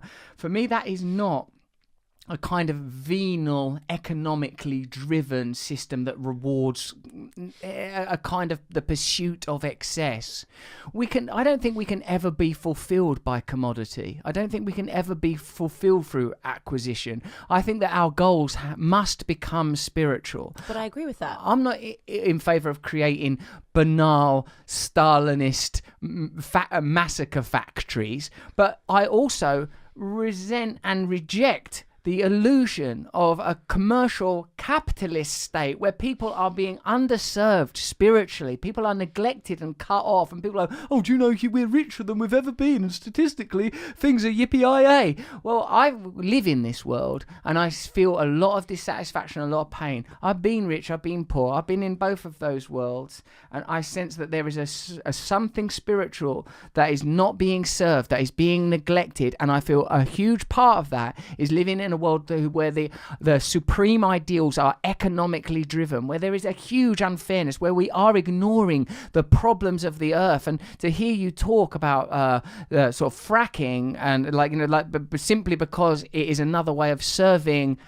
conservative or capitalist goals, that concerns me. Well, no, I brought it up because you brought up the Middle East and the conquests that were going over there because people wanted their resources. Yeah, because conservatism used to be about conserve the planet. Right. First and foremost, we've got to live on it. I don't think that, not in America. We're conserving it the means founding it principles. here. It means it here. It used to be sort of like about conserving. We've got to look after the land. I think you guys care a little more about the environment here than in America. We have obviously the environmentalists, but I think probably stronger here. I've noticed. I'm not saying there's one way, one is wrong or one is right. I'm just making a note here. But how could we have disconnected ourselves from the land and from nature? Is that you think that all that exists is politics. Take a yoga class. You want some spiritual balance after you go to work? You go take a yoga class. You have the money to do that, to go sit and do kumbaya and do all of that stuff. I like it all. Don't be family. So cynical, it's not cynical. That is family. Cynical. I like it all. Kumbaya I do in a Bikram yoga. Class. I love yoga. I love spiritualism. I told you, I originally found you because you were talking about spiritualism. I was on YouTube, and I remember it just being very green. I don't know what show it was. Never seen that show before. But you were talking about spiritual fulfillment, and I agree with you on all of those things. Where we disagree is that you don't seem to think that both of those can live at the same time. Like, if capitalism exists and spiritualism dies. No, it doesn't. You can be spiritual and you can like capitalism. You like it. A capitalist says, I like spiritualism so much, I'm going to open a yoga studio. No, that is turning everything into a commodity. You're seeing that the ultimate end of everything is to turn, and I'm guilty of this. As soon as I'm the kind of person, I make up a beautiful song for my daughter, and I think, my God, I should write a children's book about this. Yeah. You know what I mean? I have that instinct. I am an entrepreneurial person. I am an individualist, but I feel that these impulses in me can be better utilized if they are in the service of others. So then share it. That's what I do. I get spiritual fulfillment when black kids from the ghettos and the hood write to me and say, thank you so much. Finding your perspective has transformed my life. Right. And they say, because I just put out something that I genuinely believe in, and it's backed in my heart and it's backed in my spirit. Now, what fulfills you might be something different, but you determining that what people should like and what should drive, what fulfills them or what should be compassionate. Those are words that are subjective. They're not objective. Spiritualism is subjective. I think that's true, and I think I can understand why young black children would be inspired by a powerful woman like you who communicates brilliantly and is so strong and successful. But I would imagine it may be disheartening to hear you disavow the impact of social, historical and cultural influences on the plight of individuals and individual families. To extract that, I think, is cruel. But I don't. I talk about it all the time. In doing it, you're condemning people. In saying that the individual is in charge of their own destiny, you are the shadow of that is people that are not successful are to blame for the lack of their own success. I truly believe if people wake up and they understand that they're in control of their own destiny, that they will be in control of their own destiny. I think that is a good point. I think that's a good point. But I do also agree that there is the obligation of all of us to care for, protect, reach out to one another. And I feel like I'm concerned by that. I'm concerned that you feel that, because it's like, for me, where is the love? What do you mean? There's love in my personal life. I don't feel bad for people that are lazy and looking for excuses. So if that feels cold-hearted to you, I think it does. It's sounds Like, I terribly didn't want cold-hearted. and that's It's very like, cold-hearted. Let's get to the core of I it. think you've Most it's not the people are lazy. Okay, I'm lazy. They'd much rather. Yeah, there you go. So I'd they'd much rather I find sit it around hard to and get somehow up. get success. And then you know what? When you get to a certain age and you realize you've accomplished nothing, I'd rather then just all have of a sudden some heroin and you just masturbate. I that- really would. I mean, but most people are lazy. It's true. I'd rather be in bed sleeping sometimes, but I get up and I do stuff because I realize I have to be a but you're functioning human different. being. But You're different. But here's the thing. You telling me that I have to exercise compassion and understanding that people are lazy because they woke up one day and they're 27 and they realize they've accomplished nothing, so they turn to videos that tell them that it's not their fault, it's somebody else's. It's the white man, it's the rich man, it's the tall man, it's the short man, right? I don't care about any of that. I am telling you that personal responsibility is really the key to unlocking life. You cannot deny, right? Yes, I don't are there look, catastrophic things that happen, and do you exercise compassion in those moments? That's why I give to charity, right? That's not going to be enough because that. What do you want me to do? Take in the lazy people in my home? I've already got a cat. She's pretty fucking lazy. Fucking hell, woman. Because what I'm saying is, what am I saying to you? What am I saying to you? What are you saying to me? I'm saying to you that you are misusing your power, that you should be using your power to bring other people up. That's what I'm doing. And I feel that to deny that there is economic disparity, that racial inequality is part of the story, that historically there has been a component of the male oppression of the female. I agree with that. Now, I agree that the world can but you're change, talking about and I agree with the power history. of the individual. We're agreeing. Everything that you just said, I don't deny. I acknowledge that there's economic disparity because I tell them every day the reasons why is what I teach them. There's economic disparity. Don't be so foolish to believe it's because your skin is black. It's because we are disproportionately taking handouts from the government. We are disproportionately married to the government, and we have bought into our own victim mentality, okay? Because we're taking advice from fucking LeBron James about politics and voting into people that want to do harm to the black community. Plain and simple. Most black people don't even know their own history. You sit down and you have black people that are advocating for Planned Parenthood, and nobody's talking about the quiet black genocide that's taking place in America right now because our birth rate has completely stagnated, and we're the only ones. 61% of all new births are Latino. So when the Democrats say open borders, what they're really saying is votes, because the black people are not going to be able to stay in our party much longer. So let them know that Planned Parenthood was created by an avowed racist, Margaret Sanger, who said that her purpose was to exterminate the black race. She said black people should be exterminated like weeds. Most black people don't know that, and yet they go out and they say conservatives are crazy because they want to defund Planned Parenthood. I want defunded because the black birth rate has stagnated. Okay, so I'm actually all about black empowerment, which is why when people actually find me long form and listen to what I say, it clicks, and they say, "Oh my God!" And then they research Margaret Sanger, and then they research the black birth rate, and they realize that we are paying politicians to tear apart our families and to make sure that we don't have a place in America. I agree with some of the things that you are saying, but what I don't understand is how this information can neatly absolve or resolve itself at the point of, and that's why Donald Trump's a good thing. That's so like easy. A crazy conclusion. So easy. It's so easy. That's how I got into this, is because Donald Trump was a thing. Donald Trump has done more for the black community than certainly any other predecessor Democrat presidents had done before him. You know, you have Bill Clinton, who was hailed as a black presidential hero. The first black president is what they called Bill Clinton. He also locked up more black men than any president in the history of the United States. That's a fact. He put in place the 3 strikes laws. That's a fact.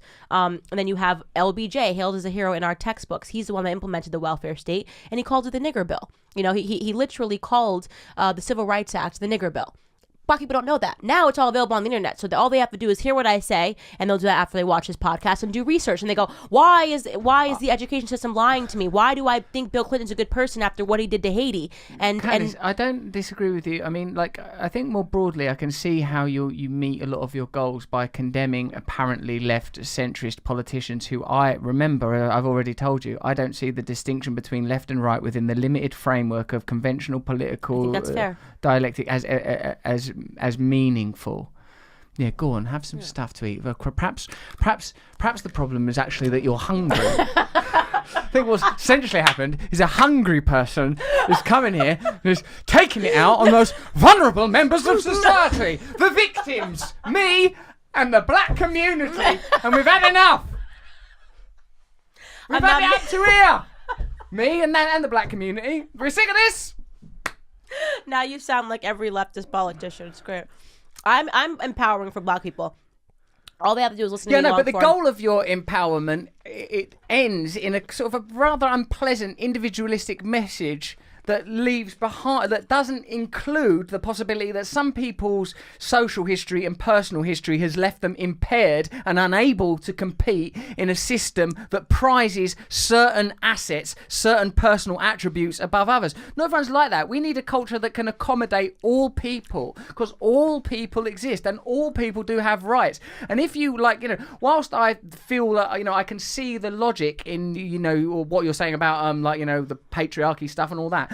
All we need to do is quickly look at who has the most wealth, who has the most power, who has the most influence. The data is available. Right. Like something like that. When you say, if like 15 people have got as much wealth as the poorest 5 billion people, that's not minor. That's a serious systemic problem. We could solve a great many problems by simply removing and redistributing that wealth. But even that's not enough. I'm talking about changing systems more broadly. Where we do agree hugely is on decentralisation and the breakup of monopolies. But what I think is the biggest distinction you and I have is your belief that people are governed by selfish impulses, and my belief that people are ultimately good, and that we should create systems and communities and values that encourage our virtue rather than usher us subtly towards either nihilism or selfishness. And I think that that's what you are doing. No, that's what you're wrong. doing. So and what I I'm think doing you're is better than that. I know. I'm preventing people from falling into your logic, because the easiest people to take advantage of are people that believe what you believe. Because then all they do is to take somebody like George Soros or Jeff Bezos to say, this is why they want socialism. Because it says, all of you guys are going to stay poor, but we're going to sell to you that we're going to fix all of your problems and you're going to give up all of your rights to us. And that's what happens. That's what happens every single time it's implemented. Do you not realise that within an economic system that has limited resources available, not everyone can become rich anyway? You think there's finite resources? What, on a finite planet? Yes. No, but like once certain amount of people are rich, nobody else can get rich? Because that's wrong. Hold on a second. Then why do you not think the that there's world is changing? You don't believe that there's a stagnation and stasis in where wealth is accumulated and where wealth is held? Do you not see that there are dynasties throughout history? See, you're buying into the myth that because somebody got rich, somebody else got poor, and that's wrong. Because somebody got rich, multiple people got the opportunity. How much inflation do you want? No. Perhaps I might be a good job wiping shit off because the somebody floor got of rich does not people. mean that a bunch of other people got poor. That is a fallacy. It's not a fallacy. Hold on a minute. No, let's just pull back. When Jack Dorsey of Twitter got rich, all of his employees got poor? No, they became employees of Twitter. Facebook employs a ton of people all around the world because they're Facebook. Now, are they all as rich as Mark Zuckerberg? No, but they were given opportunities to get their foot in the door at a tech company and to put Facebook on their resume. Very pro the old capitalism, I noticed, Candace, as I listen to you. Big secret. Listen, right? So listen, here's there's the world. It is limited. It's only that big. No. There are people on the world. There's only a tiny number of people have got most of the wealth and assets. Some of it will trickle down to the others. That's the idea. That idea is not working. No, your What's idea happening is people are keeping that wealth and not letting it trickle down, sticking people in prison because there are these brilliantly economic. How do you extract wealth from wealthy people? Take it. See, that's your problem. Theft. No, competition, free markets, building a product that's better than Facebook. That's what's led to this. It's not. It's not what led to it. So what led to this then? Socialism? No, do you think globalism, and which is something that I'm staunchly against, and I speak out about all the time. I don't agree with globalism. Globalism is a bunch of elitists finding themselves and saying, wait, look at how much power we control. Now we can make sure that we're the only ones that maintain what do you think it. should be done about that? We'll go That's and we'll more buy. regulation. That's more government. No, it's not. It's the function of government to make sure that doesn't happen. Limited government. That is literally why we started putting in place these policies in America. If the government we because have now capitalism, if it is able to run without a government, we're both literally eating food now. If like all over the microphone. If the governments that we currently have are unable to curb or in any way control corporate power, how is less government going to do that more effectively? Well, less government. That's just to fight you on one of your own fronts. No. I'm saying limited government. So the idea that growing welfare programs and trying to extract wealth from the rich, it's not going to work. That doesn't work over time, because if you want to talk about a finite resource, there's only so much money you can bleed out of rich people. And that's not, and it never happens that way, by the way. They take money from the rich and they enrich themselves. The government gets bigger, the government gets richer, and the people get poorer. That is what the history of the world has taught us. Do you just say some things to be annoying? No, because it's true. You do. I've got a list of things. Cuba. You know what happened in the Soviet Union. You know what happened in Cuba. You know what's happening in Venezuela. You know that socialism doesn't work, and yet you're teaching or I'm not talking about socialism. But you are. You're just not calling it socialism. That's what you're talking about. New systems. We can't have What is it? What is the new system? You're either going to grow government or you're going to grow the individual. No, that's not the only option. Go, available. give me another option. So confrontational. Yeah. Well, I think decentralized, collectivized communities, a confederacy of principled, cooperating, fully autonomous, self-governing communities that might require to some degree some ability to tax, regulate, and control certainly the kind of transnational monoliths that we currently Tax through the have. government? I don't know, but that's the problem. But listen, but hold on a second. You can't get all amped up at me because I'm not able to immediately design a new system. But it's not immediately. You've been doing this for a while, and when I listen to you, no, it's not immediately. This is not the first time you've had this conversation. You're either you want to play it both ways. So you want to say I believe in the community, but the community should tax. Okay, so the community should be a government. Wait a second. Let's try and see if we can work it out together. Yeah. All right. Because if it's not good, we just simply won't use this bit of the podcast. No, we're going to use all of it. People need to know we are building a government. Let me think. Right. Just say we take, for example, now we've had Brexit. Britain could be an independent unit. What if I agree that we decentralise government power because it is meaningless and it doesn't serve ordinary people? However, what we need, some people, a lot of people it seems, do want jobs and want to be meaningfully paid for those jobs. Some people that I think are not paid enough money, police, nurses, teachers, none of these people are paid enough for what they do. That's because of the unions. That's because of the government. Oh yeah, the old unions and the government. It is. It's true. If you allow us to fire bad teachers. Why are you bringing negative things in here? Why are you bringing negative energy into my utopia? But it's true. It's true. The government is the reason for that. Now, definitely in this new utopia that we're trying to create, your gender, religion, and race would be irrelevant to you. You'd be free to practice whatever. That's foolish. I already don't agree with this government. That's insane. Hold on a minute. The government's not done anything yet. No. This is ridiculous. What's ridiculous? Let me ask you a question, actually. A very good question. Go on. Ready? How do you know it's good yet? Who else have you asked it? Who else talks to you? No, okay, listen. Poor old Kanye West. Do you believe in the myth of that's a loaded question. Do you believe in multiculturalism? Do I believe that there are many cultures? That they can just coexist peacefully? I think that there are many cultures. Yes, you think that they can exist? I think, look, we're two people in a room, right, and it's a problem. So, of course, there's going to be conflict if people have got different belief systems. However, we can't say, right, hold on a minute. So you want total deregulation of bloody capitalists, but when it comes to what book people read when they're praying, suddenly we like government. I don't mind that. Suddenly we like regulation. There is no regulation. You can be whatever religion you want to be in America. There's no regulation on that. But what I'm saying to you is, do you believe that multiple cultures can coexist peacefully? Because that's a huge problem. Well, what do you believe in then? Sectarianism? I believe that the biggest problem facing Europe right now is the mass migration from countries that do not support the culture of Europe. Right, look, shut up. Let's talk about some positive. All right, good. Let's talk about some positive things. Okay, for change. good. We're trying to create a utopia over here. In this new Britain that we're trying to create on my A4 pad, it doesn't matter what your gender is or how you identify. It doesn't matter what colour you are, and it doesn't matter what your religion is. You cannot impose your will on other people. You can't go around saying, yeah, but you should believe this or you shouldn't believe that. You got to leave people the hell alone, right? That doesn't work. It does here. A component of Sharia law is that people that are non-believers get killed. Hold on a second. I didn't say we wanted. It's utopia. I didn't say we want Sharia law. Right. I'm not bringing in Sharia law. We're not having that on the island. It sounds terrifying. Right, well, who is this Sharia? Now, what we're gonna do on the island now is that people can be, they're fully autonomous. They can do what they want. Now, I suppose we are gonna have to have communities. Now, I think it might be hard for human beings to live in communities that are too big. I think many of the problems that we're experiencing now is it's hard for us to hold the number of relationships. We see too much variety of life. It's confusing for people. I think we need to live in smaller communities, and within these communities, these units, let's call them Soviets. People have People have full democracy within it. People vote on how they want their resources, as happened in Porto Alegre, Brazil. You vote on, like, say each community is allocated a budget, and the members of that community vote for how to spend that budget, okay? Okay.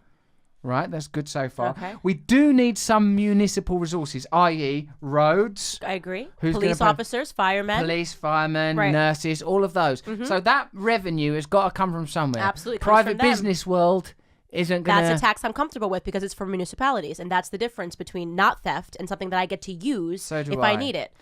Now, are we going to need some kind of... Because people are going to be jealous of this. They're going to want to come and live here with us. We're going to... I don't know. How are we going to control what population we have here? Right. We're going to need to know, right, okay, we can, gotta with build our a wall. resources, we can sustain... We're not building... I'm sorry. We're an island, thankfully. We're surrounded by a moat already. Look, what I'm saying is that there are so many unexplored possibilities, and people on both the left and right, and God knows I've spoke to enough of them now, impede further debate and progressing by insisting that their pre-existing ideology is the only thing that could possibly work, as if history were rich enough and long enough, that blinking of an eye, the expanding of one flower that is humanity, were enough to examine all possibilities. Now, all that stuff you say is woolly, wishy-washy, lefty claptrap is mere pragmatism. The experience of being human is painful enough without us being cruel to one another. We need to live in communities where people are invested at an administrative and certainly at a democratic level in the way that their resources are spent and the way their communities are run, the way their schools are run, the way their hospitals are run. Right. Full democratization. That's what I'm arguing for. So everything that you just drew is America. The founding... No, it bloody well isn't. No. Because I tell you what's not in here. Stop. Ferguson, Donald Trump. Stop. The founding principles of America is what you just drew, and that's what conservatives fight for. I'm going to again state that you are a conservative. You just haven't acknowledged it yet. I'm not conservative. You are. You don't realize it. I'm just going to say that you're an anarchist and you don't acknowledge it because you want to break down all power structures. And you think that people should not be impeded by government. I want limited government, what you just wrote. Municipalities, that's the function of government. The government should make sure that those programs run efficiently, that we have access to that people are paving roads and that sort of a thing. The infrastructure, the other all thing, of that. all right, this is an important thing I think might bust up your conservative thing. That our priorities are not commerce. Our priorities are creating and nourishing the communities that we live in, supporting and loving one another. So take me through a day. According to his ability, to each according to their needs. But that's commerce. That is commerce. It's actually communism. It's not. Let's call it communityism. It's communityism. We make the community the most important thing. And what the community has to do is empower the individual and love the individual and acknowledge that in our history of colonization and war, we have hurt and damaged one another. And people are carrying trauma and pain from, like your anorexia and racial abuse as an adolescent, for me, are prime examples of exactly that. And plaudits to you for the way that you have alchemized that into individual potency. But I don't think we should be getting off the train too early. Why set the bar so low for humankind? Not only are we not victims, we can be glorious. We are not determined by our lower instincts and the lower aspects of our nature. We can continue to grow, continue to aspire. The thing is that when I ask you to draw it out, you're drawing systems that already exist. But you haven't created anything new, and so we can look, but we can look back into the history and see how it worked out. Communism. No, hold on. I'm not drawing things that Mao. Hold on a sec. Mao was hardly decentrist, was he? No, There's a serious centralized power and bureaucracy. I know, but he raised that uprising that you're talking about, the proletariat versus the rich people. Yeah, but you needn't. You're white riding on a wave of contemporary populism, and this populism, could, as Steve Bannon says, could go either way. It could go either way. Either ordinary people go, yeah, it's really going to help me to deregulate the already powerful people that are trotting around the globe like ogres, or we could, through this wave of populism, empower community, empower ordinary people, and we are all ordinary people ultimately, in spite of our various individual skills and abilities. I think you just don't like the word capitalism.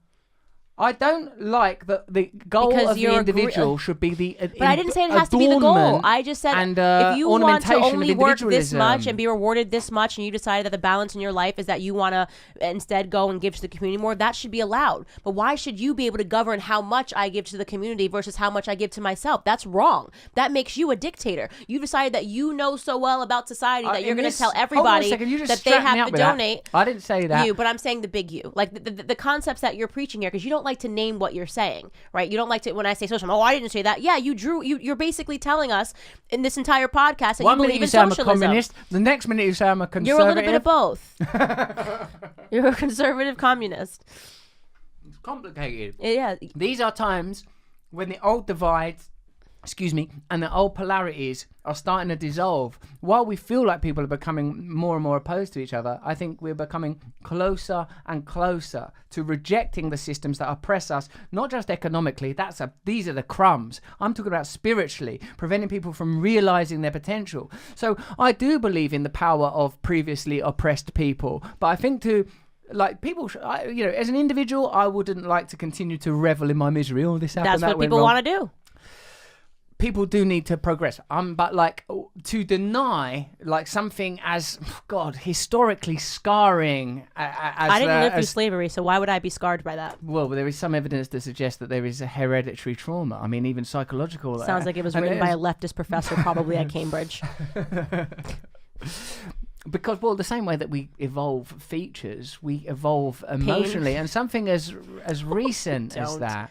That is so ridiculous. Everybody feels it, because everyone has been a slave at some point. There was slavery here too. Yeah, but there was slavery. I know that. I'm not saying England's England's great. I know what. So did you feel your slavery pain the other week? I'm from Essex. Should we hold hands? We did not the slavery that we both experienced when we follow.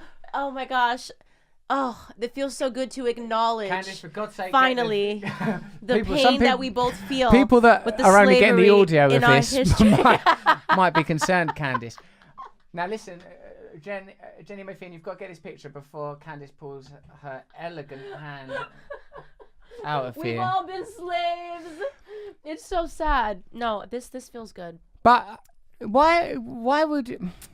I don't think that people should revel in misery, but you have to acknowledge pain. You have to acknowledge that history has happened. What do you think about reparations? But the pain doesn't exist anymore. What do we think about... I'm against it. You're against reparations, but there would be no United Kingdom. There would be no United States of America. It's the most slippery slope I've ever heard in my entire life. Well, where do you think it would slip and slide off to? Are you kidding? Equality. No, it wouldn't. It wouldn't. It would go into but before we were slaves in Africa, everybody has it in their past. So how far back do you want to do reparations? Roman Empire? Do you want to go back to that? Do the Italians owe everybody reparations? You get what I'm saying? The slope is so slippery that you can't just decide at what point in society. Yeah, and by the way, the best reparations, the most successful black people in the world. Drawing lines. A system is a line. You're currently saying, well, let's not do any reparation. No, I don't believe in it. Let's not share any wealth. That's where the lines are currently drawn. So, for me, people that talk about reparations, they raise an important point by exposing the fact that these great countries of ours, the United Kingdom, the United States of America, are entirely founded on stolen spoils. You talk about taxation of the rich being stealing, then what the fuck was slavery? What the fuck was colonialism? Other than stealing on a massive scale. You can't have one without the other, But what I'm saying is that slavery still exists in Africa today. So for people to pretend that it was stolen from and we were kings and queens in Africa is a myth. No, we were slaves. We were sold by our own people. So who are we mad at? The Africans? Are we mad at the Americans? It's a piece of history that happened. It was very unfortunate. Okay, but it happened to it is unfortunate, but it happens everywhere. There were slaves during, and it's not that long ago. No, but since the beginning of time, there have been slaves. So how do you just decide that black slaves in America are the ones that deserve reparations? The slope is too slippery. I suppose it's not slippery. And let me tell you something. It doesn't have to be slippery. I'll tell you what is slippery. You. No. You're what's slippery. The challenge is to ask black Americans: would you rather be in America today? Do you wish that it never happens? And a single black American that I've met will tell you if they wish they lived in Africa today. Do you want to know why? Because all the opportunities are in America. Black Americans today, if we banded together, would be the 30, I think number 6 in terms of the economy in the world. How do you mean band together? Like if we said we're going to create our own little country, black Americans. That'd be good. Yeah, we would be ranked as Should that happen?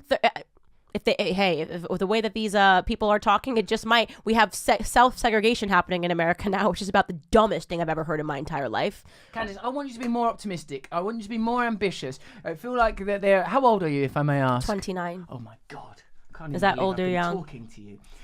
Young. That old or young? Okay. Young. What happened with? Hold on. Let me do the sort of questions that are easy to make clips out of. I might have to. Do you know things we might have to lift out of this? I think I've called you love twice. That's sexist. That'll have to go. See, there we go. Now we're living. What else have I done? I didn't mean to do it. I meant love as in affection towards you. No, but that's what I'm saying. It's like, why can't you say that? Because some people find it offensive. Do you see why I hate the society we live in? It's a joke. You hate the society. No, I mean the society people are trying to create leftists. Only a leftist would pull that out of a clip and say it's wrong. Only a leftist gets mad when a man opens a door. Do you think they've got any real power though? No, yeah, they do because they're dressing it up as feminism when in reality they're gaining power. But power is control over resources. Do you think there's any They just real controlled power? you saying like something George to your Soros thing. Of course there is. When they freak out, they try to stop Brett Kavanaugh from being nominated to the Supreme Court. That was radical feminism. He never sexually harassed anybody. It never happened. God, I'm sure a different kind of interview would have a field day with you because the things you say like probably be amazing. Fake rape is a thing now, so we have to acknowledge it. Crikey. Right, now listen, young It's a lady. thing. I'm going to stop you. Yeah, see? Look at this. You're is a great scared, I'm question not. From Jenny. No, you're not scared. That I will say for you, which is a wonderful quality in a human. Where do you think true power lies? Within the individual, within yourself. Well, that's not true, is it? Because what individual on this planet is as powerful as Halliburton? Well, what's your measure of power?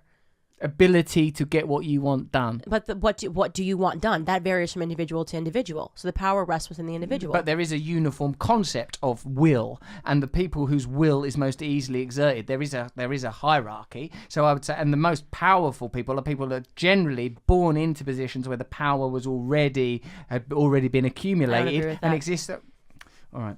But it's definitely true, though, Candace, and we're going to edit this so that your response will be, Russell, you've really changed my mind there. What you said was so insightful Russell, and wise. You've really changed my mind. Thank you for giving what us you that. said was so insightful and so wise. I'm so glad to be here. That's the trailer. Candace, what about this thing here?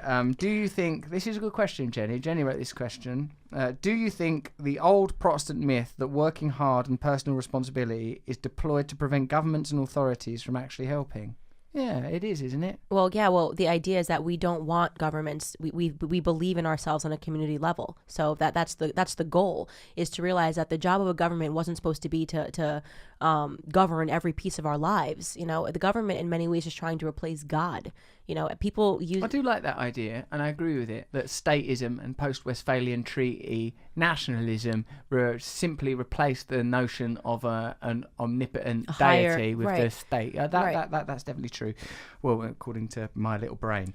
All right, now what about this thing here? I want to ask about Kanye West, because that's a very sort of important celebrity type of thing. Right. So what happened there? Which portion Kanye of West, it? like he's banging to you, Yeah, and then now he says I've been used. Who do you mean by? Well, I first and foremost, I know Kanye didn't write those tweets. It's not how he speaks, but Kanye realized very soon, and this is the cleanest I could say it, because I did make a promise to him that I wouldn't speak about this publicly. Right, fair enough. Yeah, but Kanye realized, I think, very quickly that there's no such thing as doing politics halfway. You are either fully in and you risk everything around you, your friends, your family, your wherever you are in life, your business negotiations, like in the way that Trump did, or you're out of it. And unfortunately, and this I guess is public, Kim always says that she disagrees with Kanye politically. And so for him to cause a tremor in his life all around him, he has children, young children, that's a risky deal to make. I mean, he also has his big Adidas deal. That's a risky thing to do, to go into politics, to put on a MAGA hat, to talk to Trump. And the left controls Hollywood. I mean, that's just what it is. You know that. They all think the same. Every award show, it's not even funny anymore. It's just like, let's talk about Trump for the next 2 hours. I mean, it's a joke. They've ruined comedy.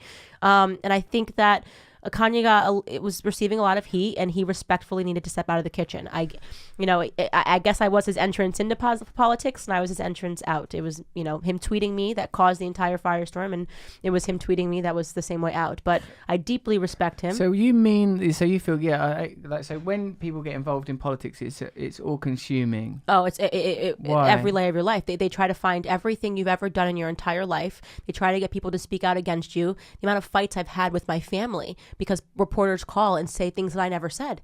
Hey, Candace tells me you're this or that. And then your parents obviously think that they're telling the truth, and they get all flustered. And they are... Your granddad is super proud of you, hey? Yeah, my grandpa loves me. What's his name?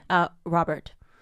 And Granddad. You're the apple of his eye. Yeah, well, I'm his child. I'm just, he's somebody that started his life on a sharecropping farm and worked his butt off, never said he couldn't do something because he was black or he was disadvantaged because he grew up in a segregated South. He just worked hard, kept his head down, did what he had to do, and found success. And I definitely got my motivation in life from his sort of steady counseling. He's like a no-nonsense. He sounds like an incredible man. But, yeah. What do you feel like success is going to look like for you ultimately? What would it feel like success for you? What would make you fulfilled, Candace? I think first and foremost, cracking the black vote, showing that we're not a monolith, that we think differently, and that we're starting to listen to the policies, not the emotional argument. For any group of individuals to be voting in 90% margins for one party shows you that, and especially when that party has never done anything that has served you, shows you that we've made an emotional investment into politics and ultimately harmed our personal lives. Do you not think it's significant that there are only two parties, and that neither of those parties meaningfully represent the interests of people that have historically been oppressed? I think Trump represents a whole new... How? Because he's independent. They all hate him. Everybody hates Trump. Yeah, but that doesn't help average Except guys. for the American I've people. made a few quid out of these people hating Trump. Right. Trump being hated as an independent doesn't help ordinary people of any colour. But it does, because he's bringing jobs back to America. We were selling our soul overseas, and they're teaching us to hate being American. Well, they're he's teaching us reindustrialising. Actually, factories and manufacturing jobs are coming back, but people don't. Is this really true though? Because you know how they look. You work in politics more than I do.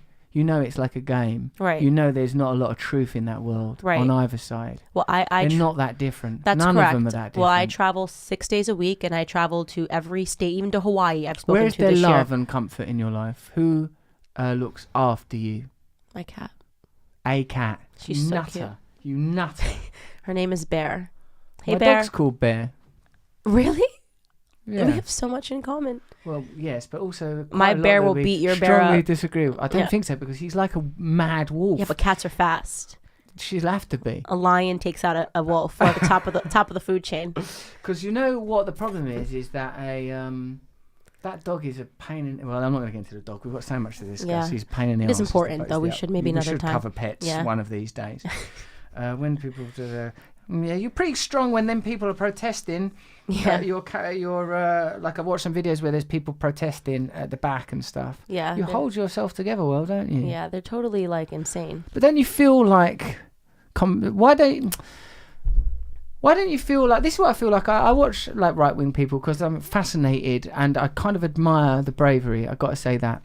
But do you not feel like that you want to receive and give love to people? Is that not sort of high on your agenda as No, a person? Of course it is. And I receive so much love, because once people have this political awakening and they realize that everything that's been sold to them is a lie, nothing feels better than self-empowerment. Actually feeling like you can do it when it comes within you. Hate is a strong emotion, but doesn't feel as good as love. Saying everybody, my life sucks because of all of you, doesn't feel as good as saying I can do anything. Sure, of course. But you mean personal? Who would argue? But that is not the clearest and most obvious manifestation of love. But I get that from my family. Do you? That's good. Yeah. Because the most obvious manifestation of love that I can think of is to accept and understand other people, that people have had different experiences to you in life, and that I accept that. Of course, and I accept that we're always going to have different experiences. That's called life. You can't create a system where everybody is equal. It doesn't exist. Well, you've seen my drawing. Right. It just doesn't exist. That's utopia. It's nearly there, though. We've already got the fire station. But yeah, I mean, I look for love in my personal life. I don't look for love in my political life. I understand that when you why not? Why should the political world be exempted? We are human beings. Well, that no, feel lonely because what I am doing is giving them the power to go into their personal lives and feel whole. My and complete. terrible fear, Candace, is what you're actually doing is wrangling them into sort of the corralling them into a position where the most powerful people in the world can continue to benefit from them. Because whilst I agree that there are bogus sort of lefty Democrat people that contribute a lot to the debate, and I don't support the sort of the mainstream media and the narratives that they put forward, and I've seen you arguing very articulately and brilliantly with people, I feel that the most powerful people in the world will benefit if people believe in individual power. People do need to collectivize to challenge power. It's the only way we can ever change the world. No, I do not believe in collectivization. I believe that's a terrible, terrible thing. Tribe. Community is what we're from. I believe in communities, of course, but community is a collective. Collectivism leads to communism. So no, but not I necessarily. think it's important to acknowledge the individuals. Doesn't have to be the same as the past. That's your big argument, is that we don't have to be defined by our history, that we can create new futures. So collective and community-based ideologies needn't automatically lead to state communism and the gulags and the execution of millions. Well, you couldn't differentiate it from me, though. Yes, I could. I was only spent 10 minutes, and I thought it was going quite well, actually. We'd had a lovely democratic community.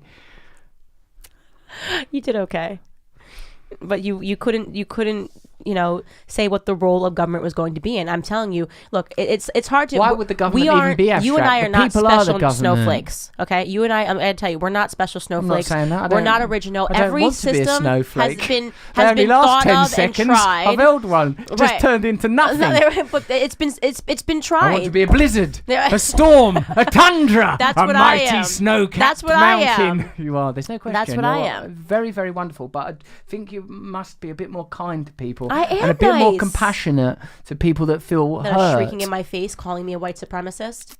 It's not nice to shriek at people. I agree with you. It's hard to find compassion in my belly when I'm being shrieked at and called a white supremacist because somebody read a Guardian article. Don't get angry. What did our Lord do? He forgive them. They know not what they do. Yeah. Forgiveness, endless love. I do love leftists. If you've been put in a position of power, then you have an obligation to be loving. That's your first obligation. Right. Not to be all practical. Because I don't think you've been given enough love, other than this granddad. Do you see how many hugs I give? Absolutely amazing. No, you only see because you've only I'm talking about when you're a little kid. I don't mean now, all that crap in the media. That's bullshit. Of course I was. I love granddad. He sounds amazing, Robert. I'm all over this guy. I love him. And my grandma who passed. What's her name? I mean, Nola. Nola and Robert sound terrific people that have overcome tremendous odds. I got too much love. They're... Don't say that. Why the anorexia? They're because I was trying to assert control in my life, and that was the way that I dealt with it. But I mean, I have... What about other people that have got anorexia? What do you say to them? Buck up! I wouldn't say that. No, I understand it obviously in the same way that you would understand drug addiction on a more molecular level because you've lived it. I would tell them that they need to identify what they're trying to control. When I'm talking to drug addicts, I say this: somewhere in you do not think that you are beautiful. You have been hurt. There is a way out of this pain through spiritual connection to one another, through service, through higher ideals, to recognize your own beauty and to realize it. That's the sort of thing I have to say to them. Right? It's not. Come on! It's not like, it's not like a Rocky montage. Anorexia is different, though. I'm sure it is. Yeah. I can't. I wouldn't give that pep speech. They'd look at you and they'd be like, "Yeah, no, they're crafty, the anorexics. I've never known such complexity." Right? People, yeah, it's very complex. It really is. But I have to believe that love is more important than hate. That unity and togetherness are more powerful than individualism. It is, but you once you have to empower individuals. I do not want to be the same person that you are. I don't want to be treated like we're the same person. I don't want to be the same person that any person around me is. I don't want to be treated as if we're the exact same person. You can cookie cut society and say, oh, this is what Candace likes for breakfast, so that must be we're all just gonna have the same cereal for breakfast. I don't like that. Hey. We are individuals. You should celebrate the individual. I do agree with that. And the individual should come together to form a community that takes care of issues for individuals that can't take care of themselves. That's a good idea. Now, this would you be willing, if over time, when human beings come up with better ideas, as human beings evolve, if better ideas than free market capitalism were to emerge, would you be open to those ideas? I love ideas. If there was something better exists than it just the possibility. Doesn't exist. A better idea than globalized free market capitalism. It exists in the realm of infinite possibility through which all realized ideas must have surely have traveled. There exists now better ideas that are more fair, more just. They are there waiting to happen, these ideas. And when they arrive, which they will, you will be open to them? I will be the first person that opens my loving arms and says, come here, a new idea that's going to fix everything.